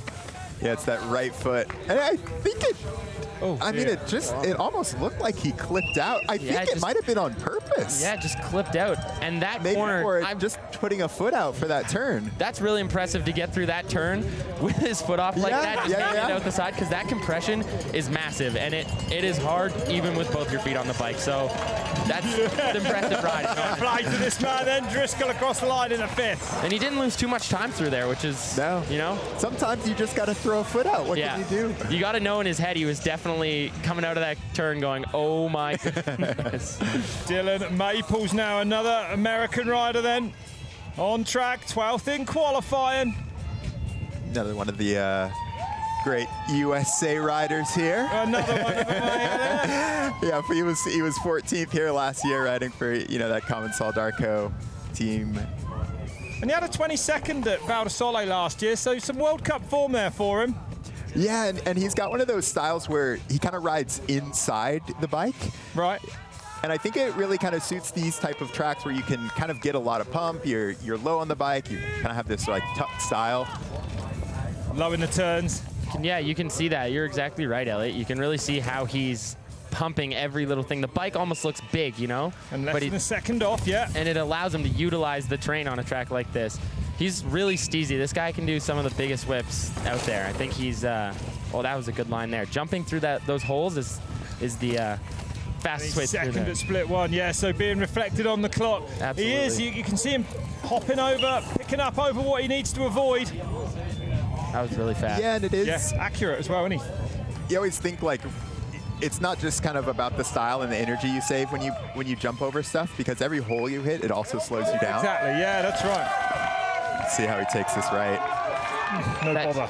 That inside line is definitely more popular. I feel like there might be a big hole forming on the left-hand side entering that turn, and it seems like most of the riders have just opted to go straight inside and try and avoid that. Loses half a second, though, between those splits. You can definitely see the wind blowing through here. Yeah, well. You can. It will be blowing up the mountain, it feels like, from where we're sat here in the finish area. Couple of good pedaling there as well. He's still trying. Jacob Jewett still sitting pretty in the leaders in the hot seat down the bottom. We were talking about like slalom winners, thinking of Jacob. It's rare to win slalom, and I think it actually gives you a lot of confidence because, so many of the world-class riders have won slalom, so I'm not surprised he's doing well here. Pure skills, isn't it? I mean, but Dylan's right there, only 0.1 loss on that last split. 1.5 to find before the bottom, but he's attacking hard now. Pedaled really hard on that fire road up there. He hasn't given up yet, that's for sure. Yeah, that's right. I mean, Finn, you were talking about that. Like, you can't ever rest. You have to keep pushing, even though the intensity goes down in the middle of the track. You have to bump it right back up for these last couple turns. Absolutely. There's like a small moment that you can take like 1 or 2 breaths, but you can see Dylan has been hammering the whole way down. Yeah. Any little spot that he can pedal, he's tucking, he's pedaling, and you can see that in the time there. And rewarded with a great second place then, a 3:21.9. This is that section that we were talking about in the pre-show. So he's like setting up wide, kind of going in those holes, trying to carry as much speed as he can on those boardwalk. But this is Tuhoto-Ariki Pene in this Mondraker team. He's also one of those multi-sport guys here at Crankworx that he was second in the pump track last night, and he's like got so much bike skill. So yeah, for sure. And I mean, I think that he's on that prototype Mondraker bike as well. I was laughing. You call your bike the Batmobile? I do call my bike the Batmobile. Well, it's all blacked out, and last year I was riding it in the first day. I was like in a full black kit, black bike, and I was like, I feel like Batman. Maybe you started a little thing here. Everyone's got. There's nothing under there. It's just like just the cover, right? Yeah. It was like the mustache before. Let's see what he does on the split. So Penny had a brilliant year last year. Ooh, it's tight. 0.4 back, a little bit wide on that near the tape. We were talking about that, Toto, saying the track is fun to practice and cruise, but it's super hard to race. Just because you get out of rhythm. Like all the holes, there's a certain speed that's comfortable to ride a lot of these turns and holes on, and then as soon as you pump it up, it gets super weird and uncomfortable, kind of getting out of rhythm. It is exactly like what you're saying, and when you ride it at a race pace, it feels completely different to in practice, and it almost feels like the holes are working against you. It's not like you have to be able to practice the track at close to race speed through all of the sections, so you do know how the bike and how you will react to every single hole, because especially on a track like this, it's so easy to lose and gain exactly like he did there, just half a second. Do you only do full runs in practice, Finn, or do you stop and break it up? I tend to stop through the first couple runs and look at sections that I struggle with.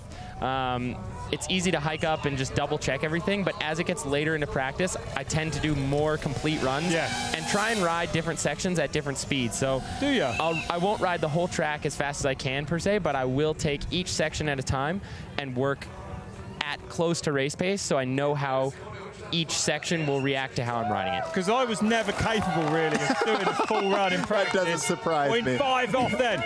But no, it's true. You know, and so when I did a race run at full pace and I was exhausted, it was a completely different thing to anything I'd experienced in the build-up in the whole week. You know, hitting holes like I was too tired to lift the wheels for and stuff. Yeah, absolutely. I'm thinking, Tuhoto, I know Jake had that second split. Jake was just really, really fast at, but I think that there's time to be made up in these last couple of splits. And it's a good gap he's got due at the moment. 1.6 back to second place, Dylan Maples. Last turn then for Tuhoto-Ariki Pene. And he goes second, 1.227 back then for the New Zealander. Jacob rode that bottom section so fast. I mean, there's only about 20 seconds there, and he just pulled almost 0.7 on Tuhoto. So he must have done something really impressive. And I think that's maybe the flat corners, because in dual, there's so many flat corners. Yeah. That's part of it. I know, funnily enough, a lot of the riders saying that this is crazy, one of the most physical tracks. So this is that tight section that you come into, kind of taking as much speed as you can over that roller, and then you'll see him kind of spot his turn. He's gonna set up wide here and then lock in, and then always watching the eyes, spotting that exit. Straight on the pedals there too. Every little thing, you can see him going to the left of that little hole, saving as much energy and time as he can. Definitely see how rough this section is too. Taking that inside that you were talking about, Finn. Sick roost there. Yeah, like a video part. Yep.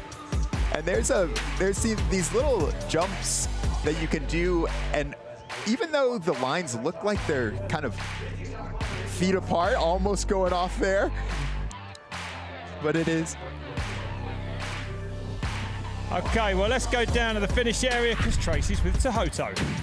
Tuhoto, good run. It looks like it was a bit hard. How was it? Yeah, it was all good, Yeah, it was full on after a whole week of racing, like most of the events, and then to have to throw down a downhill run like that, it's pretty physical and tiring, but it's all good. It's fun. Yeah, I mean, you looked good, and coming off a second last night, it must have been hard going on such a physical track today. Yeah, I was pretty wrecked, but yeah, physical track, it's tiring as, but it's good fun, and yeah, no, it's all good. Oh, thank you for the interview. Good job. Choo-choo. Thanks to Tuhoto. Yeah, boy. So, fine, second place run from me at the moment. 1.2 back on Jacob Dewitt. Maples, Williams, Molloy in there as well. No one so far able to beat that qualifying time from yesterday of Bernard Kerr, that 3:18.46, but they're getting close. Yeah, and I mean, Jacob's 2 seconds up on the second place qualifier of Loris Verelli yesterday, and I wouldn't say the track, if anything, it's probably gotten slower, so I'm interested to see what the other riders do. Well, one man who likes Austria, took the World Championship here in 2020 is Reece Wilson. Here he tells us about braking points. Oh, fancy seeing you guys here. You know, the game of golf is just like riding a bike. How you implement the right technique when you're golfing is just as important as when and where you hit the brakes on your bike.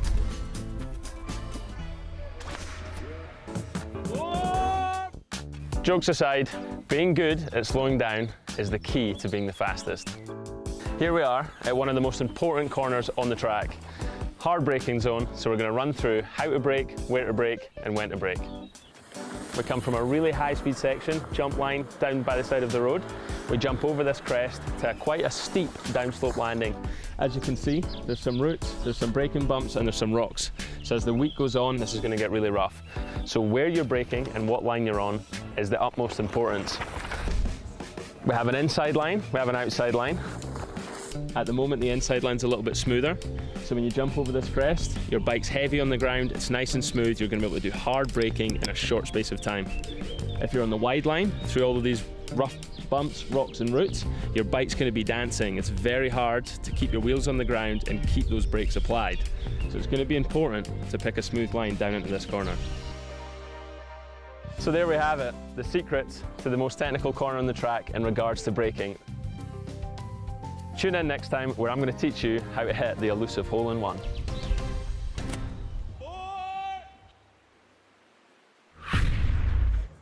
So I'm down here with Jacob. How was your run?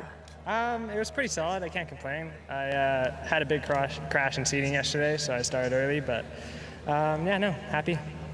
Yeah, I mean, it was great. It seems like you made most of the time up in the bottom section. Can you give us a bit more about that? Yeah, I'm kind of surprised watching the time because my top felt better in the bottom. I had like a bit of a clip out and a couple other little mistakes at the bottom, but yeah, stoked that's still standing. Alrighty, thank you. Good luck for the rest of the race. Thank you. There's your leader, Jacob Jewett, then at the moment in the hot seat. 10 riders left at the top. There they are. Ben Zwar the next to drop. George Brannigan, what can he do today? Oliver Zwar coming a bit later before we go to the top 5, but let's go back then to the start then for Ben Zwar. And Ben, him and his brother Ollie got on new teams this year. They were on that union team last year, so I think it's always difficult to go to a new team. He's brand new bike, brand new suspension, new tires, new gear. Everything is different. You have new teammates, new team manager. So it's always interesting, but it's really about finding the place where you fit best. Similar to what you were saying with Jordan. Yeah, absolutely. Good to see Oliver come out. They're firing in Rotorua. Yeah, right? yeah, that's right. It did work for him. For sure. I think both of these guys had their best, both him and his brother had their best seasons last year, and I think they just built through the season, and then this year seems like they're doing something similar, you know, just building up, getting more racing in, and just getting faster as the season goes on. 1.2 back then, in touch really at the first split.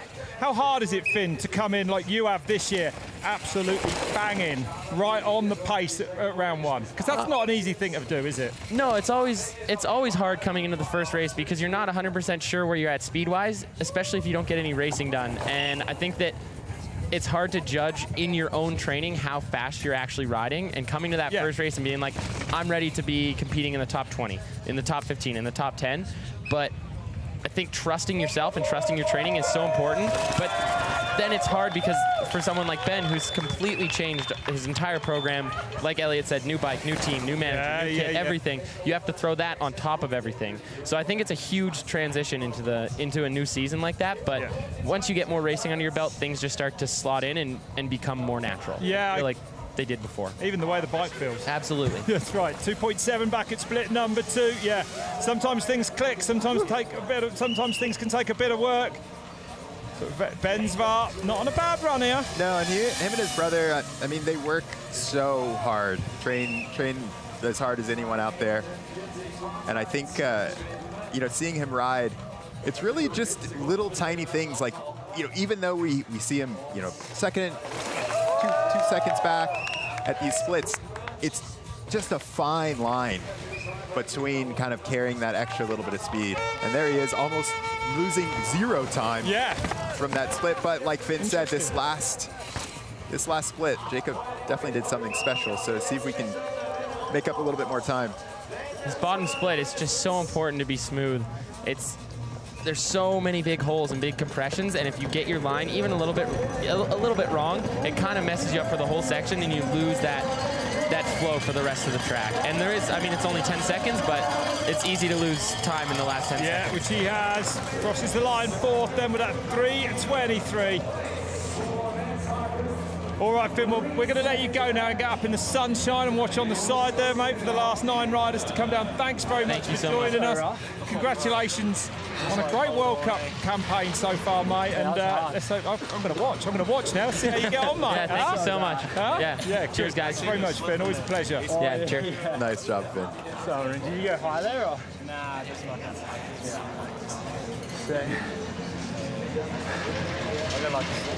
Okay, 9 riders to go. If you've just joined us, it's stop 3 of the Crankworx World Tour. We're in Innsbruck, in Austria, in the Tyrolean Alps, as Peter Knott then drops in for his attack, his finals run here on this new top section at the moment, brand new for 2023. Just carrying good pace around these turns. So many riders, Elliot, losing time. No, we're not seeing that winning time, that leading time coming toppling down today so far. Yeah, and that was that high line that we just saw up there. I think the thing that I'm kind of seeing throughout the entire field is really just who can nail these breaking points. Yeah. It's all about, isn't it, this track, it's really the main thing, 0.75 back then, so in touch for Peter Knott. It's the exit speed of the turn and what you carry down that next, traverse across this mountain. Yeah, I know Peter spent a decent amount of time in Schladming, and you can see, I feel like he's kind of visibly has a little bit more speed. Yeah. And that is just, and it looks smooth. This is inside. Always kind of, not knowing which one is faster because you can carry a lot more speed in, but the exit speed's a little bit less. That's why he's having to pedal a little bit more. 23rd in Jewel earlier this week. Straight lines into the right-hander. It's a little kick off that last step there. I always never know if I'm going to blow a tire out on something like that. 1.5 now then. So losing times between splits 1 and 2. Not a good sign to be going backwards. Whoa. Yeah, and this is one of those kind of international racers that he is definitely going to want to put in a good showing. Lots of international competition there, getting the pedal wheelie. A chance to really be in there in the mix with the world best. And nice on that right, gets good pedals into this fire road then, in this fire road sprint. We saw Anna crash in that turn. It's weird because it's kind of this uphill off camber bit. It's really easy to slide the front end, especially as you coming down that fire road. Look at this next split. No, I thought he might have made some time back. He's actually lost another couple of tenths there. Yeah, but he's attacking hard. I always think it's interesting as when you have somebody that's in the hot seat as long as Jacob has been, you kind of understand what their run was like. Yeah. So they had, Jake had a good first split, good second split. His third split wasn't as good, and then the last split was pretty good as well. So we're really looking to see who can make up time on him on those first 2 splits. Yeah, that's right. You've got to be in touch, haven't you? On the upper part of this course, Peter Knott crosses the line. He goes in a 4th, 2.8 back. Yeah, good run for Peter. Always feels good to finish it off. This is that tight section. We're going to see him take the inside, so compared to Tuhoto here, he'll try to get his braking down a little bit early and then look at where he's looking. Tuhoto is way left. Slides it out, little Scandinavian flick. Look how loose it is. Look at the dust. It is. The riders were saying that it's, the light is so difficult. The, kind of that really fine dust. It was great that we had a little bit of rain, but the rain loosened it up, and now it's dry. So there's no traction. Well, let's watch out for this man then. George Brannigan from New Zealand, a man who can. Injuries really playing havoc with him the last few years, but when he is on, he's phenomenal. A 3rd in Jewel earlier in the week on Thursday, showing us that the pace is there, the form's there for Brannigan. Yeah, definitely. Yeah, and such a skilled rider. Like you're saying, he is one of the most amazing riders to watch, especially in these turns. Like this stuff, little bit of a mistake, but as soon as he needs to let off the brakes, he'll let off the brakes and just it's like he doesn't care. No. A broken collarbone at Red Bull Hardline, taking him out last year, finishing his season early. Interested to see where he gets on this split. Half a second. This straight, kind of Watch where he's putting his wheels. Watch where he's kind of lifting up. You can see these little tiny brake hits and stuff like that. Just working everywhere. This is why this track's so physical. Yeah. Yeah, I mean, I think that that's interesting because you think of when the riders are saying, oh, it's one of the most physical tracks, and it doesn't look like there's much going on, but every single kind of movement that the riders are making and that you see the bike making, it's rider generated. Yeah, that's right. Every time he picks it up, every time he puts those wheels down, it's so calculated. Cuts that last right there. Let's see how he does on this next one. Jumps out. 1.6 back, so losing 1.1 between splits 1 and 2.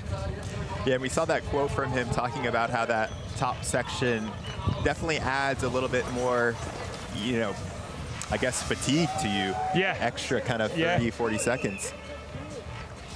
But Brannigan working still, carrying good pace down here into these. Now he's going to get hard on the pedals. That's a difficult turn, that right onto the fire road. Yeah, when I walk the track, it's the worst turn ever. Like, it's so, even the first couple of riders, you could see how many front wheels had kind of gone over that turn. So it's definitely not one that we're looking for him to rail, and makes up a lot of time. Yeah, look at that. Really did pull him back 0.8 there. That's mad through that. Between splits 2 and 3. Yeah, jumping that off that boardwalk, there's 2 doubles that you can do. You see George, like we were saying, not scared of those gaps. And he was tight on that right there as well. Look fast through those 2 flat turns, got pedaling in the middle as well for Brannigan. Last steep bit, just a couple of loose, super loose turns now to come then. So where's Brannigan gonna finish? Comes down the line and goes third. 1.5 into the red. Behind Tuhoto-Ariki Pene. Yeah, and good to see George get a good run in. We're actually kind of seeing that tight kind of second group shape up. 3 people on that same second behind Jacob. Watch, see him maybe make a little couple mistakes on this traverse. But George looking really good. Taking a nice little rest through this roots and roll sections, Red Bull roots and roll. And here's that section that Reese highlighted. Locking the legs, save a little bit of energy.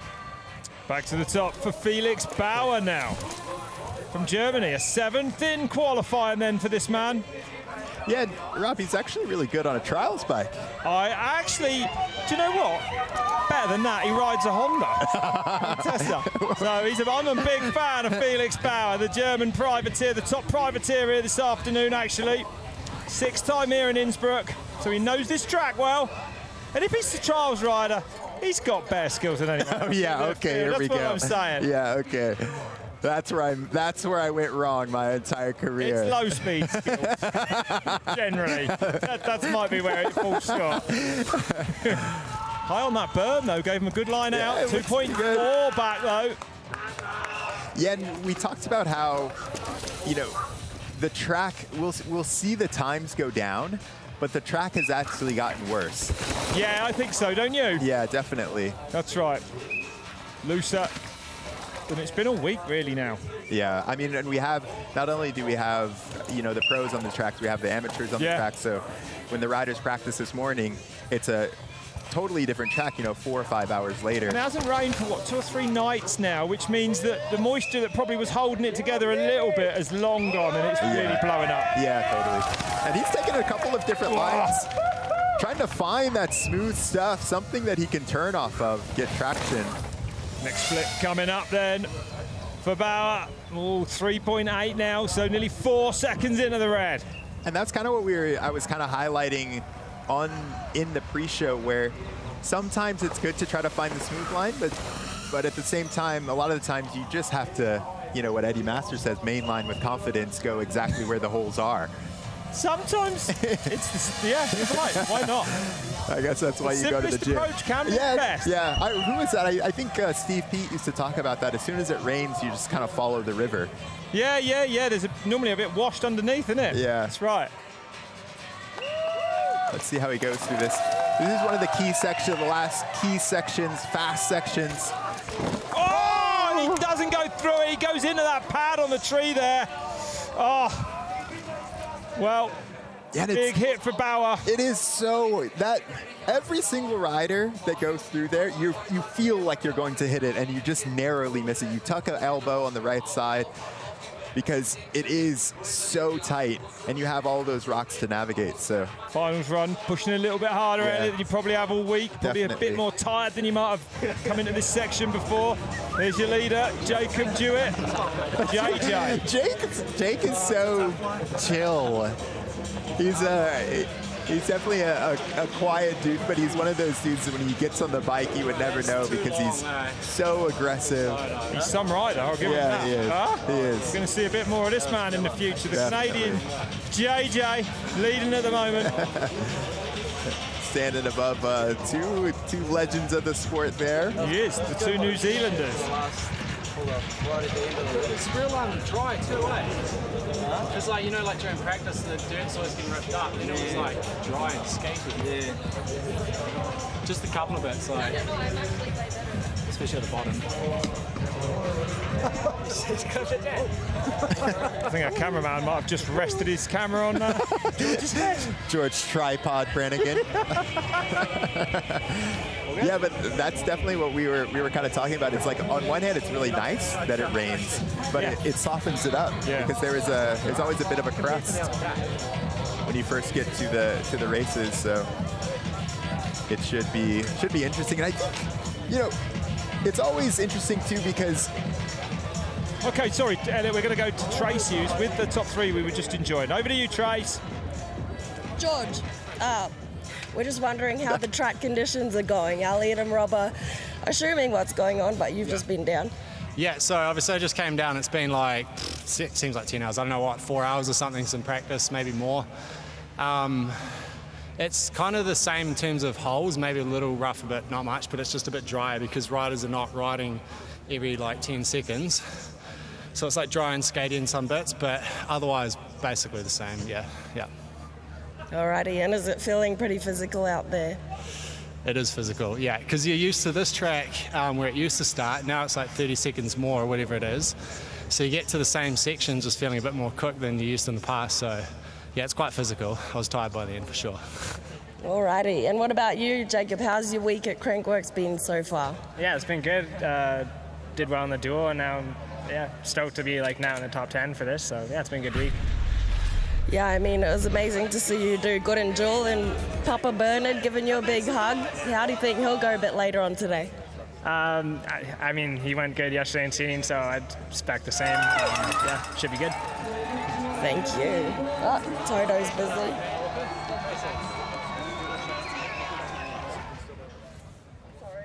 And Bernard Kerr there, the man rushing in to congratulate Jacob after that win on Thursday. And Jill will be the last rider to drop on that new prototype pivot bike. We were having a good look at it earlier. It's a beautiful looking thing, running a high, I said a high pivot, it's a mid pivot. Right, I think like everyone went to those super high pivots and then they could their way back now? Yeah, for sure. I don't think you could really turn too well on them, so like everyone kind of went back down. I love that. I definitely have to call out Tracy a bit there. She's just jonesing to get on the track. It sounds. Oh. Like. I think that we're doing okay. Thank goodness that she medical advice has stopped her. Yeah, right. Otherwise, she would be racing. It took a doctor to say you cannot run ride, Tracy. I love it. Yeah, but it is so good to see the sport progress. Like, you know, when we were over at the pivot tent, he was talking about how those lugs, they can prototype the bike so fast. And so you go halfway through the season and you realize there's something that needs to be done. They can actually print up a whole new bike. That's right, that's what he said. Although he did claim that each prototype bike is around £50,000 because of the machining involved in them. I mean, it did look, it's a beautiful looking thing. So yeah, I mean, but I think that is, you kind of forget. It's cheaper than building a mould to put a carbon one in for it to be wrong and then to build a whole new mould again. So I think you kind of, we forget the amount of effort and money and resources that go into building a new bicycle, right? And so I love that process is now in public on the downhill races. Yeah, that's right, where most of the prototypes come from. We're still where a lot of the technology comes from. So everyone enjoying themselves here. It's been an amazing week. The last event is the downhill. We're on a course hold at the moment. Man, Rob, what was it like to be on slope style?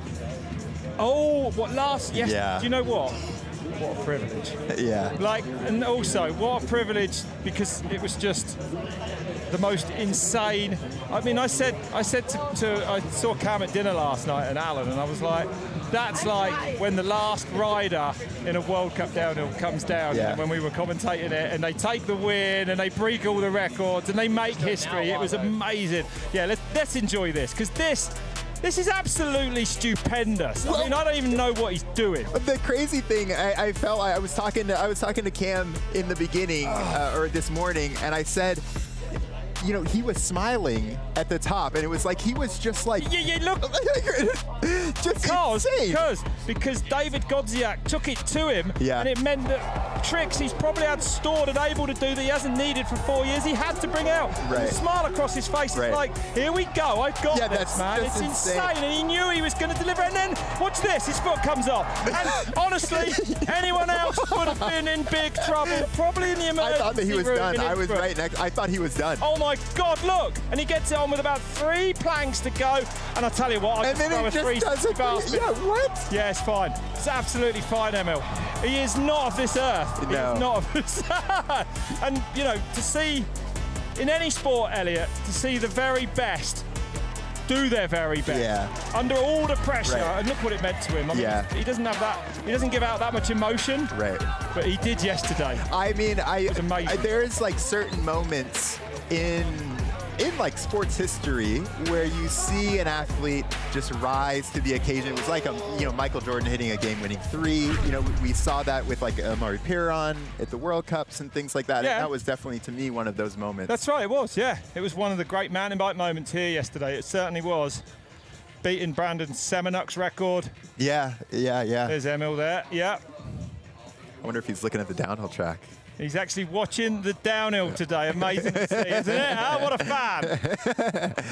He is. I got to actually talk to Martin Soderstrom, a Swedish godfather, and he was just saying how Emil just knows exactly what he needs to do to perform the way he does, and only he can do it. Absolutely. No, it was stupendous to see, and it brought the hillside alive here in Innsbruck, where we're on a course hold here at the moment. Stay with us. We'll be back with the action after this break.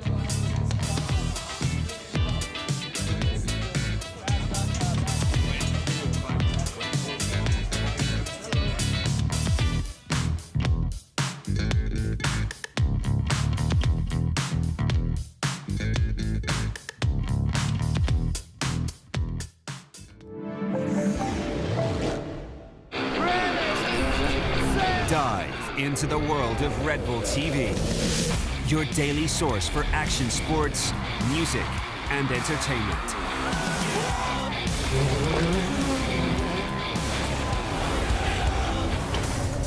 Download the Red Bull TV app for free and sign in to watch all of our content offline.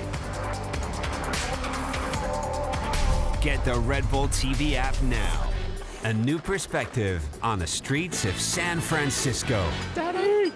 Join Danny McCaskill on his very special sightseeing tour. Imagination running wild and taking no prisoners. Welcome to The Rock. Because making it look easy can be pretty hard. Will he send it? Hell yeah! Danny McCaskill, Postcard from San Francisco. Now available on Red Bull TV. Fear. A constant companion that even the mountain bike elite have to deal with. And your mind just starts kind of playing tricks on you because you can't do anything. 3, 2, 1, Delve deep into the psyche of the athletes. And get to know one of their biggest driving forces. Reverence, a journey into fear. Now available on Red Bull TV. It's always a struggle out here. There's a big crowd. You've thought about this contest the whole life. The bike events everyone talks about. I'm going for podium for sure. It's more than just watching any championships. Let's go! Oh, and he stops it! Oh my It's about progression, style, spirit, and community. Don't know if I have to go as fast as I can or if I have to look like I'm fast. And fast is fun. 360. Here we go, we're off. An incredible ride. Whoa, mother. That was a good one. Bike on Red Bull TV. Take a deep breath and dive into the Red Bull Cliff Diving Season 2023. The decisive display of focus and skill. Don't miss out on the ultimate spectacle of human potential. Red Bull Cliff Diving World Series 2023. Live on Red Bull TV. Take a look inside. And he was going so fast! If you make one mistake, it's game over. The menacing world of mountain bike racing. What do you mean by menacing? With 6 off-the-chain stories from up-and-coming rookies. We have a good time. To experienced riders. Don't film this foot. Race tapes, now available on Red Bull TV.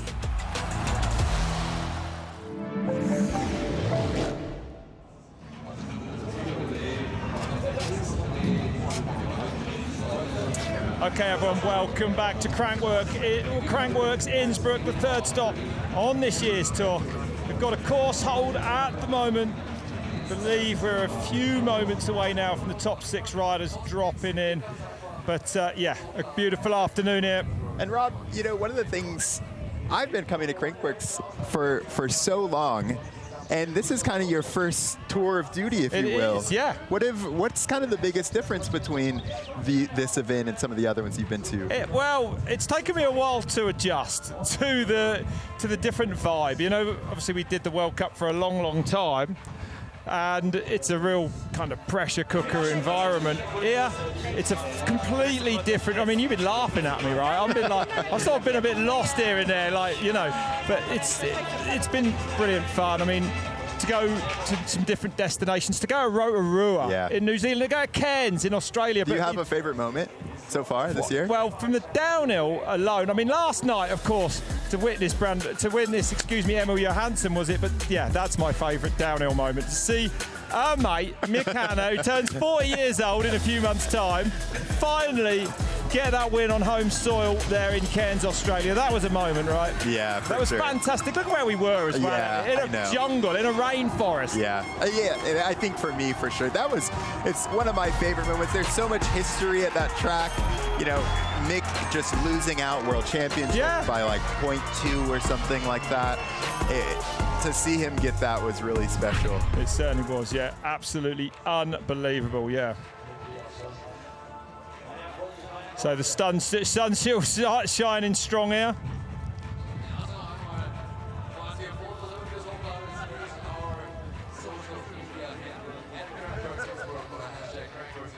Well, we've got Tracy here, of course, Mick's sister, who, as I remember, told him off afterwards. Trace, are you happy with that win? Was it by enough of a margin? Oh, yeah, I mean, I'm just laughing down here there's a bit of action down here in the final ring. No, it was like amazing, but like I told him at the finish, like too close, man. He had more, you know, he had more in the bag, in the bank, and he made it so fine, and he's gotten second and third so many times by like hundreds, even thousands of a second, and then he goes and wins and puts us all on the edge of our seats. So it was intense, but super, super proud of him. Always proud of him. It was a brilliant moment. And Tracy, you know, we're almost at the end of these men downhill. What has been the biggest surprise that you've seen so far with the track and how the riders are riding? I mean, surprise-wise, I think the track is running as it normally does. It gets blown out throughout the day. People find more time, but the track is like super hard to keep that speed. obviously for me the biggest surprise is Jacob. He won the dual slalom and then coming down that track with so much speed, holding it together the whole way. And then, you know, there's rider after rider, really top riders that he's just staying ahead of. So I think it's pretty exciting for the last 6 riders, and including his papa, his team manager. Exactly. Well, yeah, Bernard last to drop. I'm going to change the subject now, Tracy, quickly. And this is dangerous. What I'm about to ask you is carries enormous risk, I think. But we saw, I mean, I don't need to tell you that we saw Rachel Atherton. Oh, I know. A mum come back and take the first World Cup win this year. I'm just saying, what do we think? What are we thinking, Trace? When are you going to be back between the tape? I can't imagine you can leave it alone for long. Can you give me a chance to have this moment before I have that moment? I'm still freaking out about making a child, let alone raising a child. That's all right, good. Trace. That's a great answer. All right, we'll let you have it, Trace. It was interesting to see you during the women's, you know, looking like you really wanted to get back out there. Yeah, I mean, I love racing, and you know what? It's so hard to be in the box sometimes when I see, you know, the potential of the track, the women, the speed. I'm just like, man, you're always going to be hungry for it, no matter what physique you're in or what age you are. You're always hungry for it, and I think that's natural for a born competitor. Absolutely, yeah, and I'm only jesting. It's amazing to see not only how competitive you are, how competitive Mick is too. Hey, you and Elliot, you two are going to have to be my shepherds at the next round. I've got no idea what goes on in Whistler. I've only been there once. It was about 10, 12 years ago. Am I all right? Is it going to be a good time? All I can say, Rob, is lucky I'm pregnant.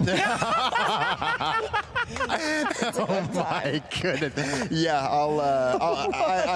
I've got you covered. I've got you covered. I think we'll make our way through. We'll get through it? Yeah. All right, good. I'm quite worried. It's only a month away now, July the 21st to the 30th. The big one. New track as well for the downhill there, the 1199. Do we know much about it? I don't. Have you? So it has definitely got something to do with, they wanted to build a new track and they want it to be World Cup level. And I mean, the Canadian Open is so gnarly because it's so old and it's so used and it's really, really getting really tough to ride. So they just wanted a fresh track down Creekside, and I mean, that hill is insane, and I think it's going to be one of the sickest tracks that we've seen in Whistler for a while. Yeah. I think too. It's been cool to see them put so much effort into it because they've had people, some of the top riders, Bernard, Finn, going out there scoping it out. So it's years in the making. So I think it is going to be a pretty special downhill race there. I think it is. I mean, it's going to be a really special track because I believe that it is going to be dedicated to Stevie Smith. Yeah. And I mean, that is going to be special for anyone who puts their tyres to that track. That is just going to be nice. Absolutely, yeah. Something really to look forward to. Of course, Joyride as well. I mean, I wasn't there last year, but I watched it on the TV. I won't forget that in a hurry. It was madness, right? Yeah, is that when Thomas Lemon just jump one of the features? Like, I don't want to do this feature. I'm just going to jump over it. No worries. Well, now, Rob, I feel like you're a pro slopestyle commentator. Well, I've never seen you more nervous in your life hosting slopestyle in Cairns. Oh, you were right there. Yeah. Yeah, but you try hosting something you know nothing about. Good, thank you. I was on cloud 9 when I saw your name on slopestyle. Hey, it was a privilege. It really was a privilege to get to shout those top athletes. Trace, we're going to let you. I was going to say get in the sun, but this is cool for you from the tropics of Cairns. No problem, I'm thinking about a hoodie soon. You go put your feet up. We're going to have a look back at Tuhoto's run here now. The man in second place at the moment. The best man to interview. Yes, exactly. A man of few words when you put a mic in his mouth. There he is. Can you still hear me, Tuhoto? All right, here we go. We're having a look at your run now. You escaped. He's like, cut it off. And we were talking about this run. I think it's definitely special because you can tell how much he uses the downhill bike like the pump track bike. Yeah. Kind of picking those points where he can use the track as a rhythm section, especially on this long traverse. Kind of what we're looking for, like going up, picking his spots.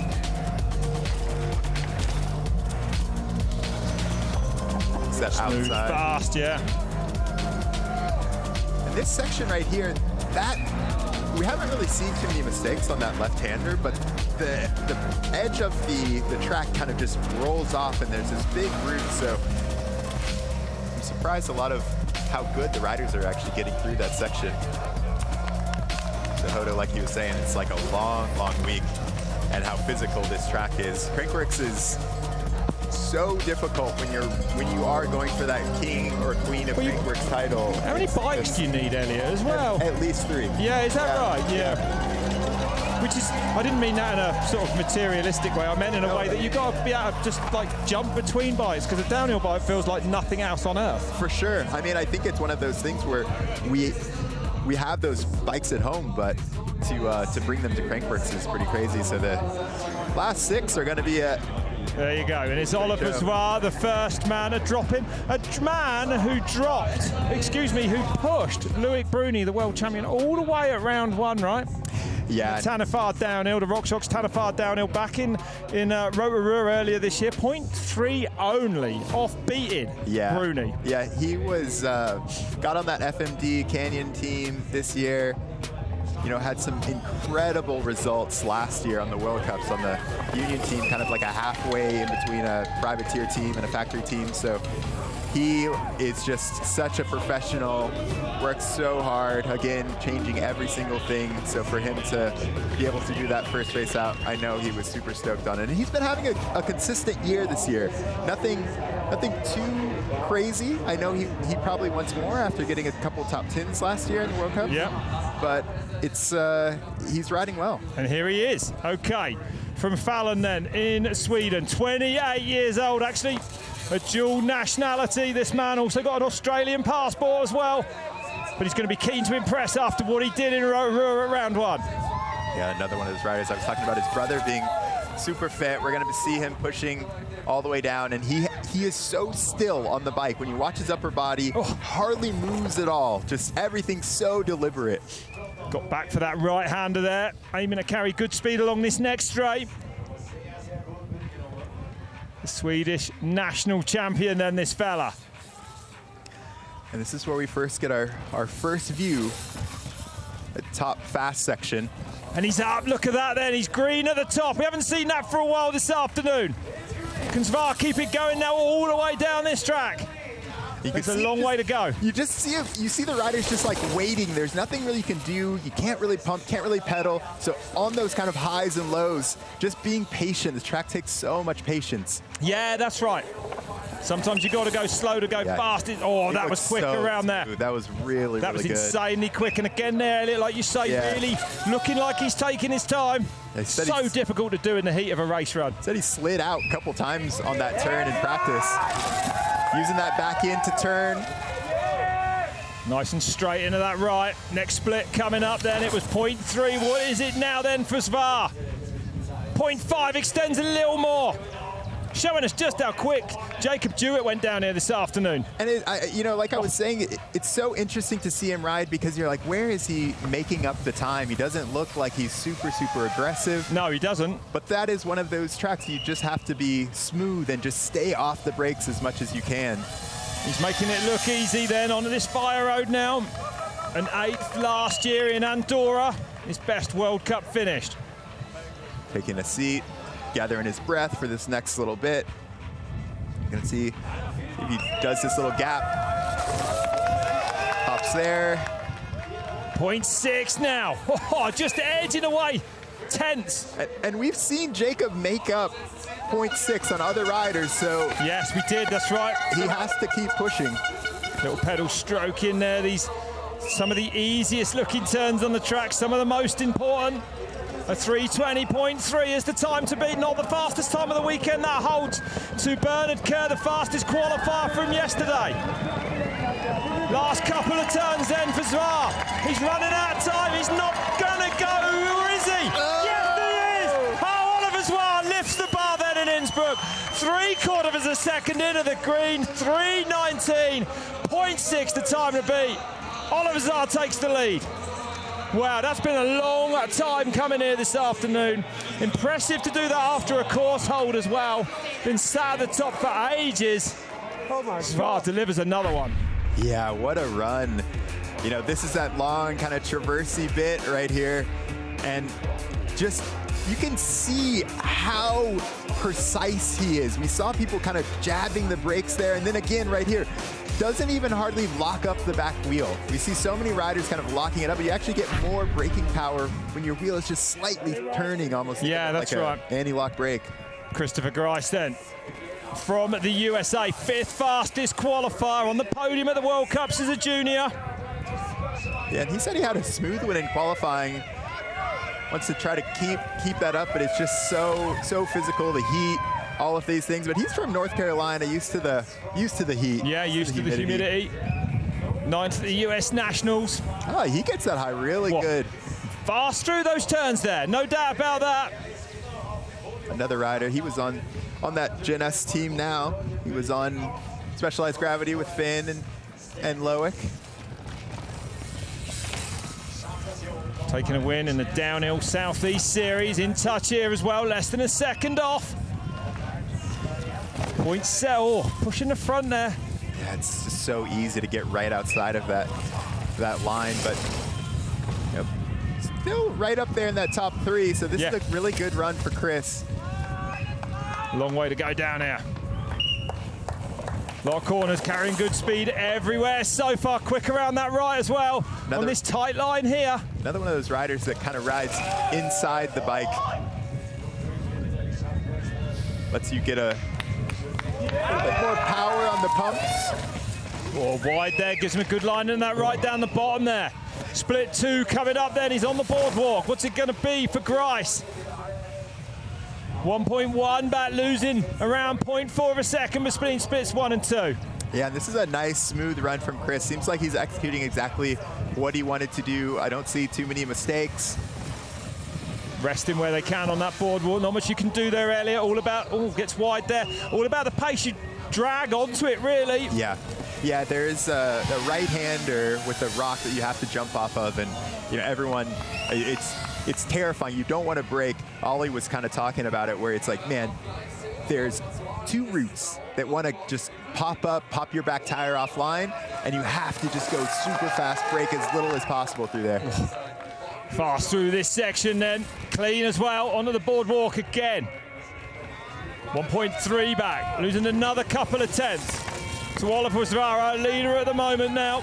Yeah, just his bottom section, maybe not quite as good as his top, just in terms of how smooth and how clean it is. Perhaps tired. I mean, you're going to be feeling it more down here, yeah. Yeah, Bernard, I think Bernard said that it was the most physical track of the year. Yeah, that's what he said, exactly. So, here comes Chris Grice, then he goes across the line in 3rd place. Just shy of 2 seconds into the red. A good run. 4 to go here at Crankworx Innsbruck.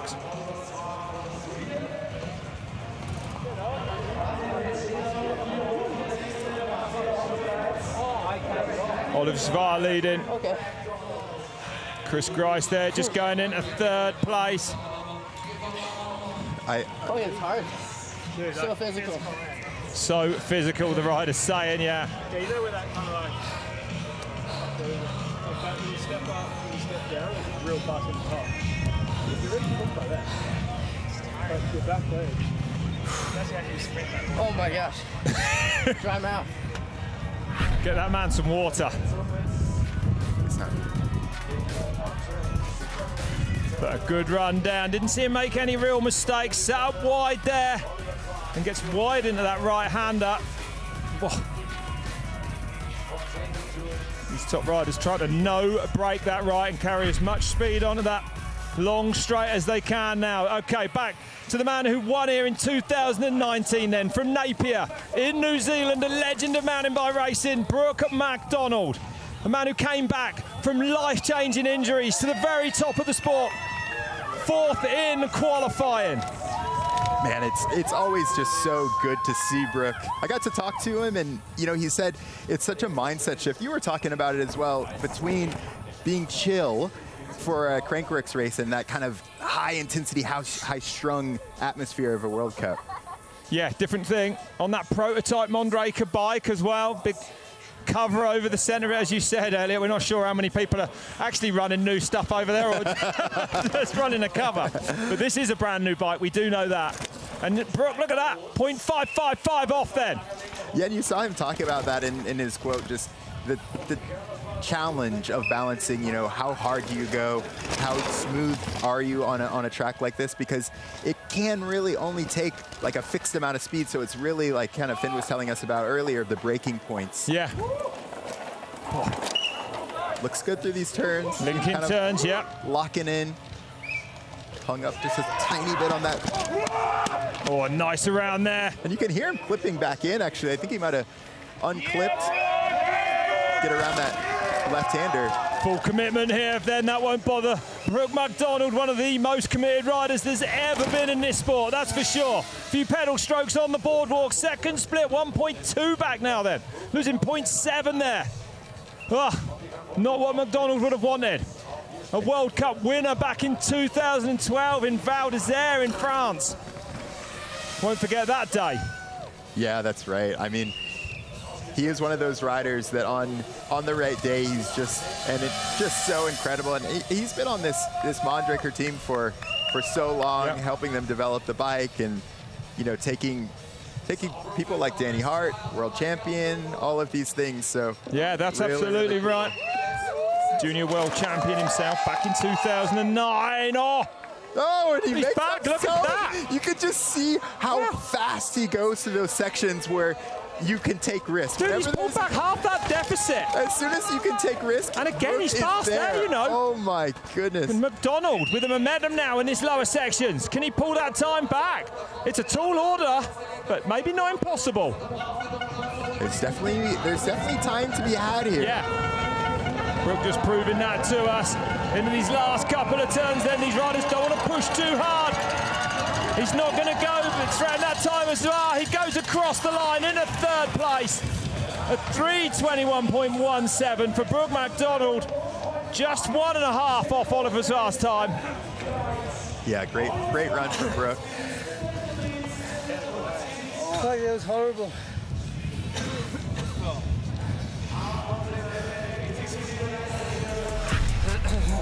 Tell how hard it is. Look, so this is what we were talking about.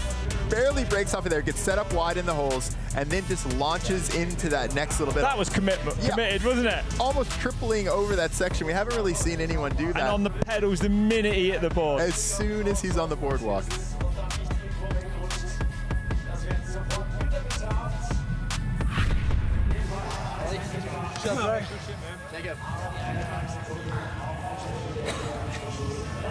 So Brook MacDonald then in a third place. Oliver Azar leading from Jacob Dewitt. That man there third. Chris Grice in fourth. Tuhoto-Ariki Pene in fifth at the moment. With only now 3 riders left at the top. And this is Mark Wallace from Vancouver Island. Spends a lot of time on Mont Prevost there. Third in qualifying then for the Canadian. Yeah, and we always talk about how technically good Mark is. Even right out of the start, you can see him kind of hopping holes that other people aren't. And again, a rider that has changed teams. Yeah. And so he's on that Norco factory racing team. New bike for him this year. 10th in Leogang last year at the World Cup race there. 14th at Lenzerheide. But his best result, actually, a second place in Lord back in 2017. And less than a second off. And I know, he's talked about over the years about really wanting to, he is, again, like, as soon as it gets gnarly, as soon as it gets steep, you watch Mark Wallace for lines and things like that. But he's talked about wanting to get better at these tracks where you're using the track to gain speed and things like that. So this is definitely looking like a really smooth run from Mark. Again, hopping these holes. Picking his way around that inside there as well. Perhaps not as quick as some around that right-hander we've seen this afternoon. Yeah, it's deceiving because it's true. You don't want to break traction. As soon as you break traction, I always talk about, as soon as you see roost, that means that you broke traction. Next split might tell us a bit more. Here it comes now. So you're right, Elliot, pulling back 0.2 between those splits. It is. It's so hard because you just have to be perfect. And so this track is hard because you have to go from being perfect between, being precise to, like we saw Brook, to taking the risk when you need to. And making big inroads on the clock with those risks that Brook took in just that one section. Really impressive to see.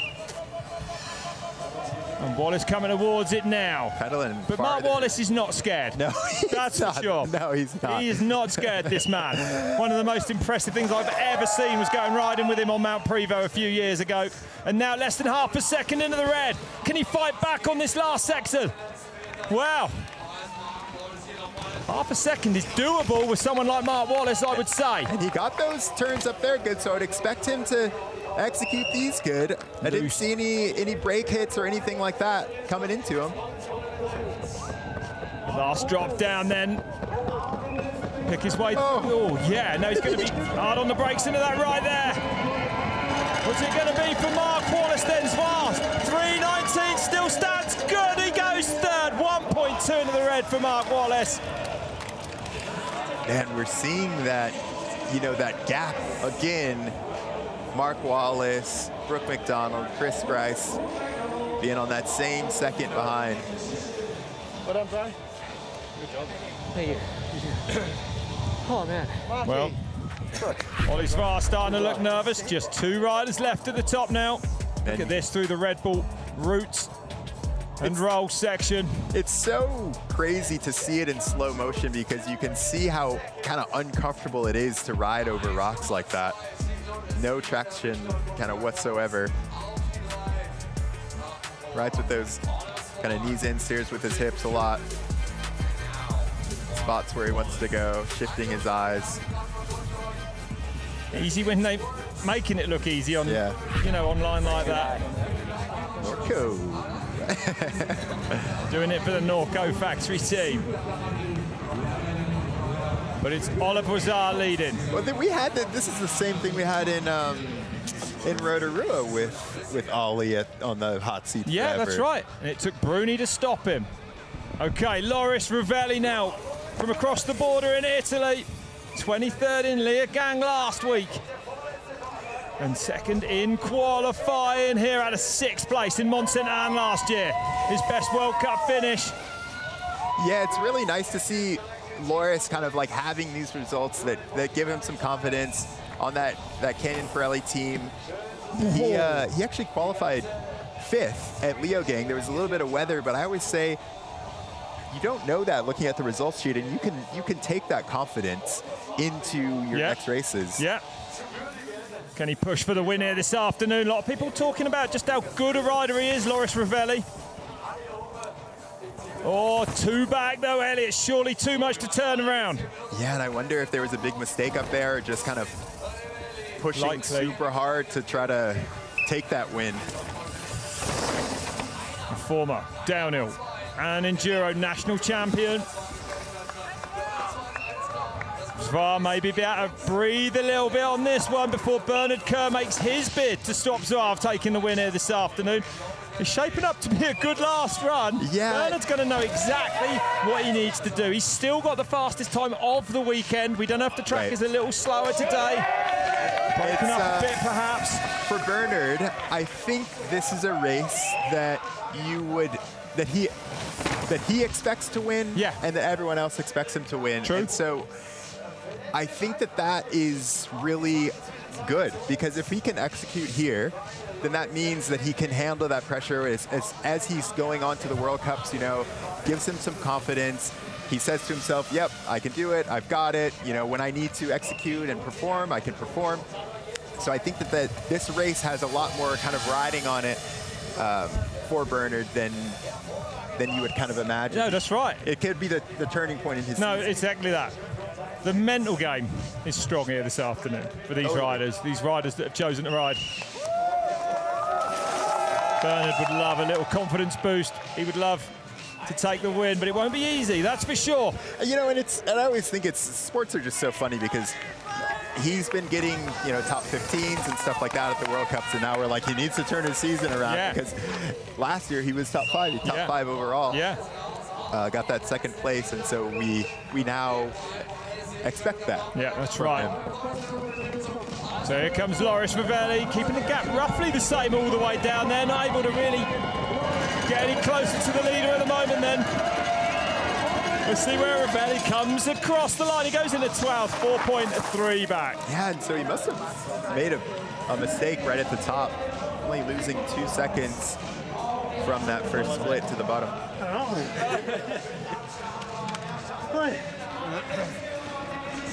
What time is it? Do you guys see 23? Well, that happens sometimes. Yeah. Clock says, I remember Petey saying that. Felt good, but yeah, clock says now. So this is that inside. And I think sometimes, you know, that could be, we're seeing a lot of the other top riders like take that outside. Yeah. And so if you end up trying to tighten up your lines a little bit, they don't allow for as much speed. And so you can feel, you can be going as fast as you possibly can on an inside line or whatever, but there's another line that allows you to carry more speed. To carry that speed around the outside. Real hard. There's also the argument that perhaps the shortest route down the mountain might be the fastest, Sam Hill. Sam Hill. Yeah, he was riding here all week, actually. We believe he's hurt his ankle. Okay, last man to drop then. From Surrey in the UK, Bernard Kerr. Can he win Crankworx Innsbruck here today? The 2015 King of Crankworx on track then. 3 times a Red Bull Hardline winner. The 5th overall in last year's World Cup. He's coming out hot. He is. He's trying hard here at the top. He is coming out hot. Everywhere already on that new prototype pivot bike. I mean, you can just see the aggression compared to the other riders. The intensity. Yes. Oh, look at it. Yeah, he whipping is it through there. Really this is going. fast. Be interesting to see what the clock tells us. Momentum is insanely important on a track where it looks like he's got plenty of it so far. Let's see if he can. And he's up by 0.69 then, so he has made it happen in Sector 1 on this course. Letting it run there, Elliot. Yeah, he was looking. He was looking at every single section, riding up there, checking out the lines. And you could just see how hard he's pushing on all of these parts that other riders are just kind of chilling on. Taking this inside. He's gone for that inside. Looks there really as well, nice. Yeah. Carried good speed tight there as well, right up against that bank on the inside. One of those parts of the course where you've got to be patient. Yeah. And then ramping it straight back up. Here's one of those risky sections. Here we go, yeah. And smashing into that berm there, no issues at all. And under the boardwalk he comes, one of the biggest, most important sections, he said, 0.2 now. So he's lost time between splits 1 and 2. Under pressure now, 1/4 second to play with for Bernard Kerr. Talks about those boardwalks being key sections. The fine line between pushing too hard, making a little bit of mistakes. Haven't seen anything yet that we could really pick fault with. On the pedals now for Bernard Kerr then. Tucking straight away. Lifting his hands up, resetting. Yeah, hard on the brakes into that rut. Here we go then. What's this split going to be? Is it going to be red or is it going to be green? He's over a second into the green now then. Perfect through there, just perfectly getting the downsides on those rocks. Continuing to push. Whoa. Perfect braking.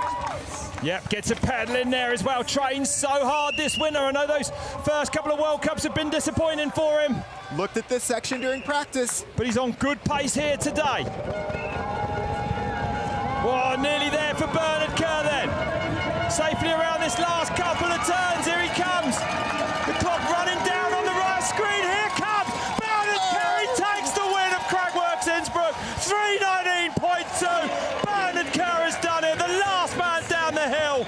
Well, he talks fast, he rides fast. That is a run. That, for Bernard, that is such a good run for him to be that aggressive. I think that that's something that he's worked on for a couple of years, and for him to... Thank God for that. It's a relief. That's why I'm saying there's a lot of pressure on this race for him. Yeah. Almost through that way. How's the start on that? Take on the pose. Fuck yeah, boy. Sorry. Yeah. Haven't seen that exhausted either. The training paying off. Yeah, for sure. Good shape there. Yeah. trains with Jarrett Kolick, him and Lucas Shaw. That was one of the things. Just that's a team. That's the enduro rider on the team. Walk away. He's had a good weekend. Tracy's there. Tracy, see if you can get a word in edgeways for us. Have a go. Oh, I'll give it a go, Bernard. That was... No chance. How was your run, Bernard? As you can see, Tracy, about as good as your voice. Not very good. I almost threw it away at the start. I think twice, if you guys saw that. So pretty loose. We were just up there for an hour, so it's pretty hard. It was so dry when we were in practice, so it did the job. I'm so happy. I mean, it was never going to be an easy race, and it hasn't been the easiest year, but what you did on the track was pretty impressive. You held enough together to get the win, and how did that feel? Oh, I'm so happy, honestly. It's been an unreal week for the team.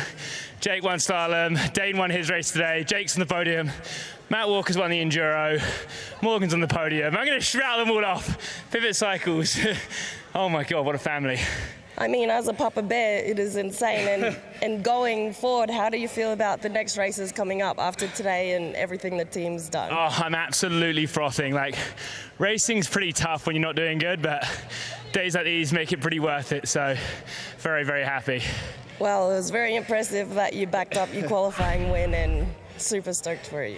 Thanks so much, Trace. Thanks, Crankworx. And thanks to everyone in Innsbruck for having us.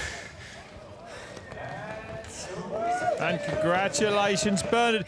Interesting what he said there, that racing is tough when it's not going well. And like you could see that, like you said, the relief today. Yeah, the relief. You can see the mindset change, man. You can see it. Like, he'll be better next week at the World Cup in Val di Sole. And I mean, Can we get the crew out here? we saw those mistakes at the very start, right? Like him hopping over. And I think it's good that it's good that he was able to make those mistakes straight out of the gate and then continue. And so, like... And recover. Right, because you would say, when he says that it's a bad run, I think for him, he thinks of a perfect run as being, like, clean. But as you can see, like, for him, it's better to go over the edge. Yeah. Even on a track like this, without gradient, really, like, like some of the tracks that we race on, where mistakes are punished harder, right, Elliot? Yeah, and they are a little bit. If you blow them turns, totally. You probably ain't going to... If you blow one of them turns bad, you ain't winning this race. Well, we saw that, when we talked about the traverses throughout the day, there's 2 or 3 180 turns into a long straight. And so if you make a mistake there, then or you touch the brakes at the beginning of one of those traverses. But yeah, Bernard Kerr, your winner. You can just hear the relief in his voice. Man, another big day for Oliver Zwar. He lost round 1 by 0.3 in Rotorua. It's about the same today for the Swede. Jacob Jewett leading home the 2 Canadians in 3rd and 4th. And an amazing ride for Brook MacDonald. He'd be happy enough with that, I think. A 5th place finish for him today on that new prototype Mondraker bike. Yeah. Within 2 seconds on a fairly long downhill track here. Definitely. Preston Williams, the youngster from the UK, coming in 12th. Jackson Frew, unable to match what we saw from him in Cairns, Australia a few weeks ago. Yeah, and he's really, really focused on that king of Crankworx. Yeah. So he'll be stoked just to get a couple of points going forward. But it's all about Big Birdie today. Bernard Kerr's delivered. There it is. He's got his merch there. I believe actually that's his first Crankworx downhill win. Really? He won the overall. He took the king of Crankworx in 2015. Right. So I think that's his first Crankworx win. Yeah. I love it. I mean, Bernard has this really nice style. Yeah. Heels down. And look at just say how beautiful that fire looks. Okay, stay with us. We're going to commercial break. Me and Elliot will be back to look at this amazing race in a few moments' time. We'll see you right after this break.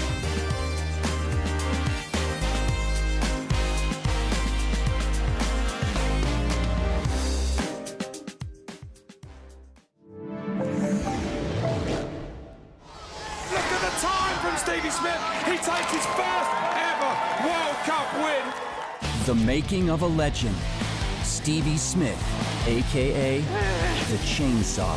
He was a bit unpredictable, he was creative, he was wild. He did have a great life, full of giggles and laughs and adrenaline. The untold story of a true champion.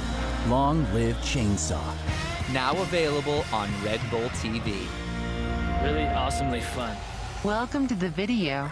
This is Eric Fedko, and this is Emil Johansson. Oh, I've heard about this. We follow them as they go to different competitions, check out radical bike spots, and lay down dope bangers. Great. Some people think that Emil is an alien. Sounds like being an alien is pretty good. Holy shit. We hope you enjoy. Raising the Bar. Now available on Red Bull TV. Twist. No way! Turn. Absolute madness. And drop into the heart of Katowice for another epic edition of Red Bull Roof Ride. Astonishing airtime, massive pressure. The bar is raised and the riders are sending it. This is the winning round, Rob. Here we go. Red Bull Roof Ride, July 1st, live on Red Bull TV. Have you ever stared at a picture and it came alive? They say every rider has a calling. 15 athletes on their mind trip through Europe. A fantastic ride into the wildest dreams of biking. The Old World, now available on Red Bull TV.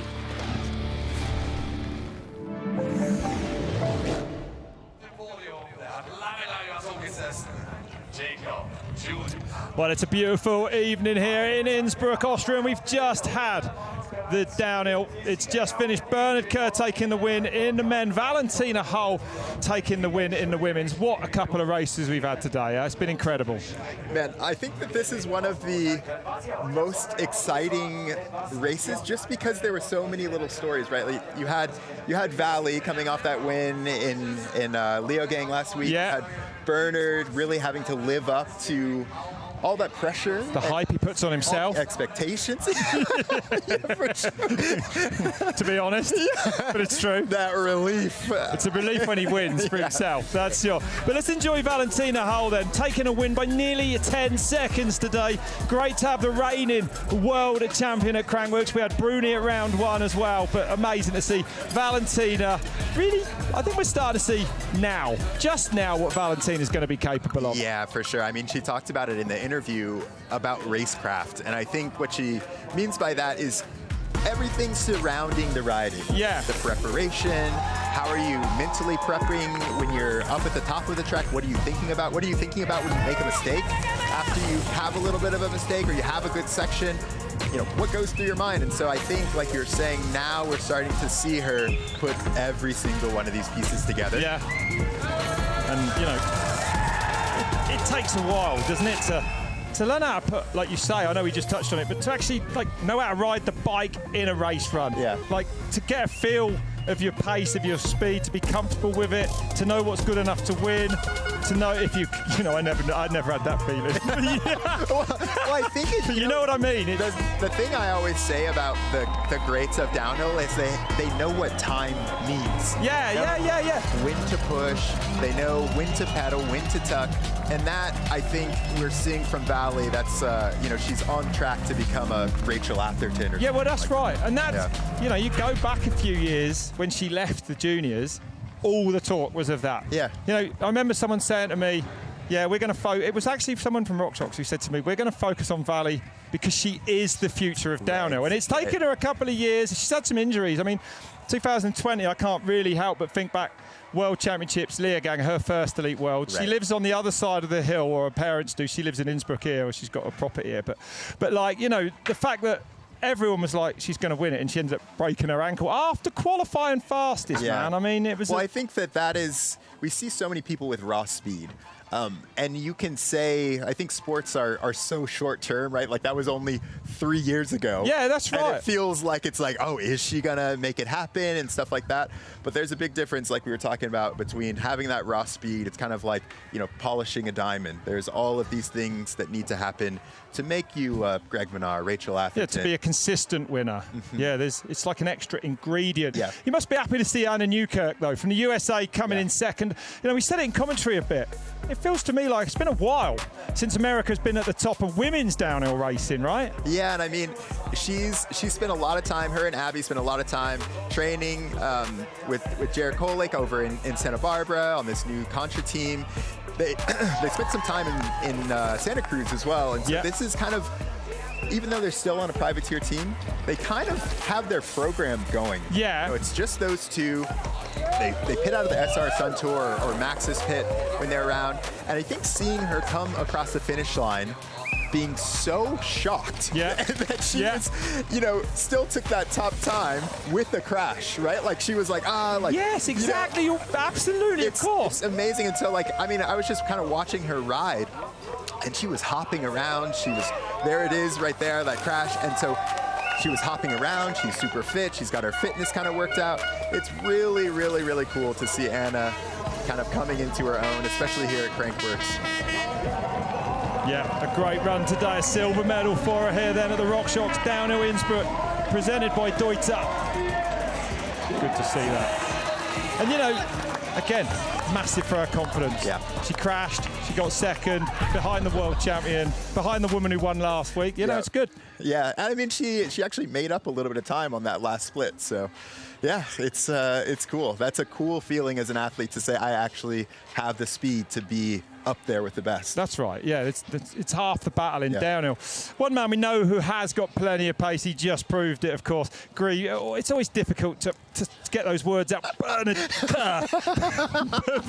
No, we love Bernard. Yeah, we do. And he's an incredible bike rider, man. He really is, huh? Look at this. Right at this right-hander, you see him overturn a little bit. That was kind of the first mistake he was talking about. It wasn't quite as catastrophic as he made out in his post-race interview. Oh my God, it was one of the worst runs I've ever had in my life. Still won that. But I think, you know, we say that in it. I think in Bernard's mind, right, it is the difference between having a perfect run and having one that is a little bit ragged. And I think that's okay to have a little bit of a ragged run when you're racing downhill, when you're pushing and stuff like that. So I don't think it was as much as Bernard is Bernard. I think he really does believe that, right? Like, oh my God, I was so wild, but kind of looking back, because he's just such a skilled, kind of perfect. Oh, he's insanely skilled rider. You know, that's for sure. I think we're going to see more of Bernard as well. He won't let last year slip by him. You know, he was 5th overall in the World Cup. His best season. He's 33 years old now. He knows that, you know, he's no spring chicken in this game anymore. I know he trained hard this winter. He's had a bit going on so far this year. He's actually moved from Surrey, where he's got as many 20-second runs as you can poke a stick at, to North Wales, almost within sight of the Atherton's Dovey Bike Park. He moved up there for that reason. He can ride every day. He seems a lot more relaxed. I mean, you know, Bernard's doing what he needs to do, right? He's bought a house in North Wales to ride more. I mean, I think it's incredible when you see a rider like Bernard, who is on his, you know, however many seasons it is, and it feels like just now he is starting to figure it out. Everything's starting to click. Him as a team manager talked about that with kind of Harry Molloy. I agree with you, actually. You know, this part of it he's figuring out. Exactly. And that, you know, talked about it with Vali as well, to put all those pieces together, to be a chill team manager, to be able to say, Matt Walker won, you know, you saw how happy he was walking out to Jake and giving him a hug. So I think everything is gelling at the Pivot Factory Racing tent, and it's really, really cool to see. I like, it just is the best feeling for me. Yeah, it's great to see. We love him. We do. And don't forget, he won Red Bull Hardline 3 times. That's coming up now. It's rapidly appearing on the horizon. He's going for that 4th win. That's going to be good. Live on Red Bull TV as well. As is this. In a month's time, it's Red Bull Joyride. Excuse me, I'm going to start again. Oh my God, it's Crankworx Whistler with Red Bull Joyride in it. We got there in the end. I'm looking forward to this. And the new downhill track as well, the 1199. I mean, Whistler's going to be, I'm a bit excited. I haven't been for 10 years. We've actually been talking about it. We've been talking about it. We were talking about it with Alan and Sam. We're all going to be riding. Excited, everyone's bringing their bikes. It's the place to be for the competition, for the riding, the lake. Like, there's just so much going on. For the sushi. I'm going to be taking a downhill bike, Elliot. Is that the right choice? Oh, it's the right choice. We've got 10 days there. Yeah. I mean, I think I might be a different person at the end of it. Oh my goodness. Here it is then. All right, everyone. Well, thanks very, very much much for joining us. It's been an incredible week-long festival again here in Innsbruck. The riders have delivered. The sport has been insane. We've had an incredible downhill. I'm Rob Warner. This is Elliot Jackson. Thanks for joining us. We'll see you in Whistler. On the pedal, you know I can never settle, no. I'm on a whole new level, I take care of my health, I'm gaining all the wealth, give it all to me, I don't work for free.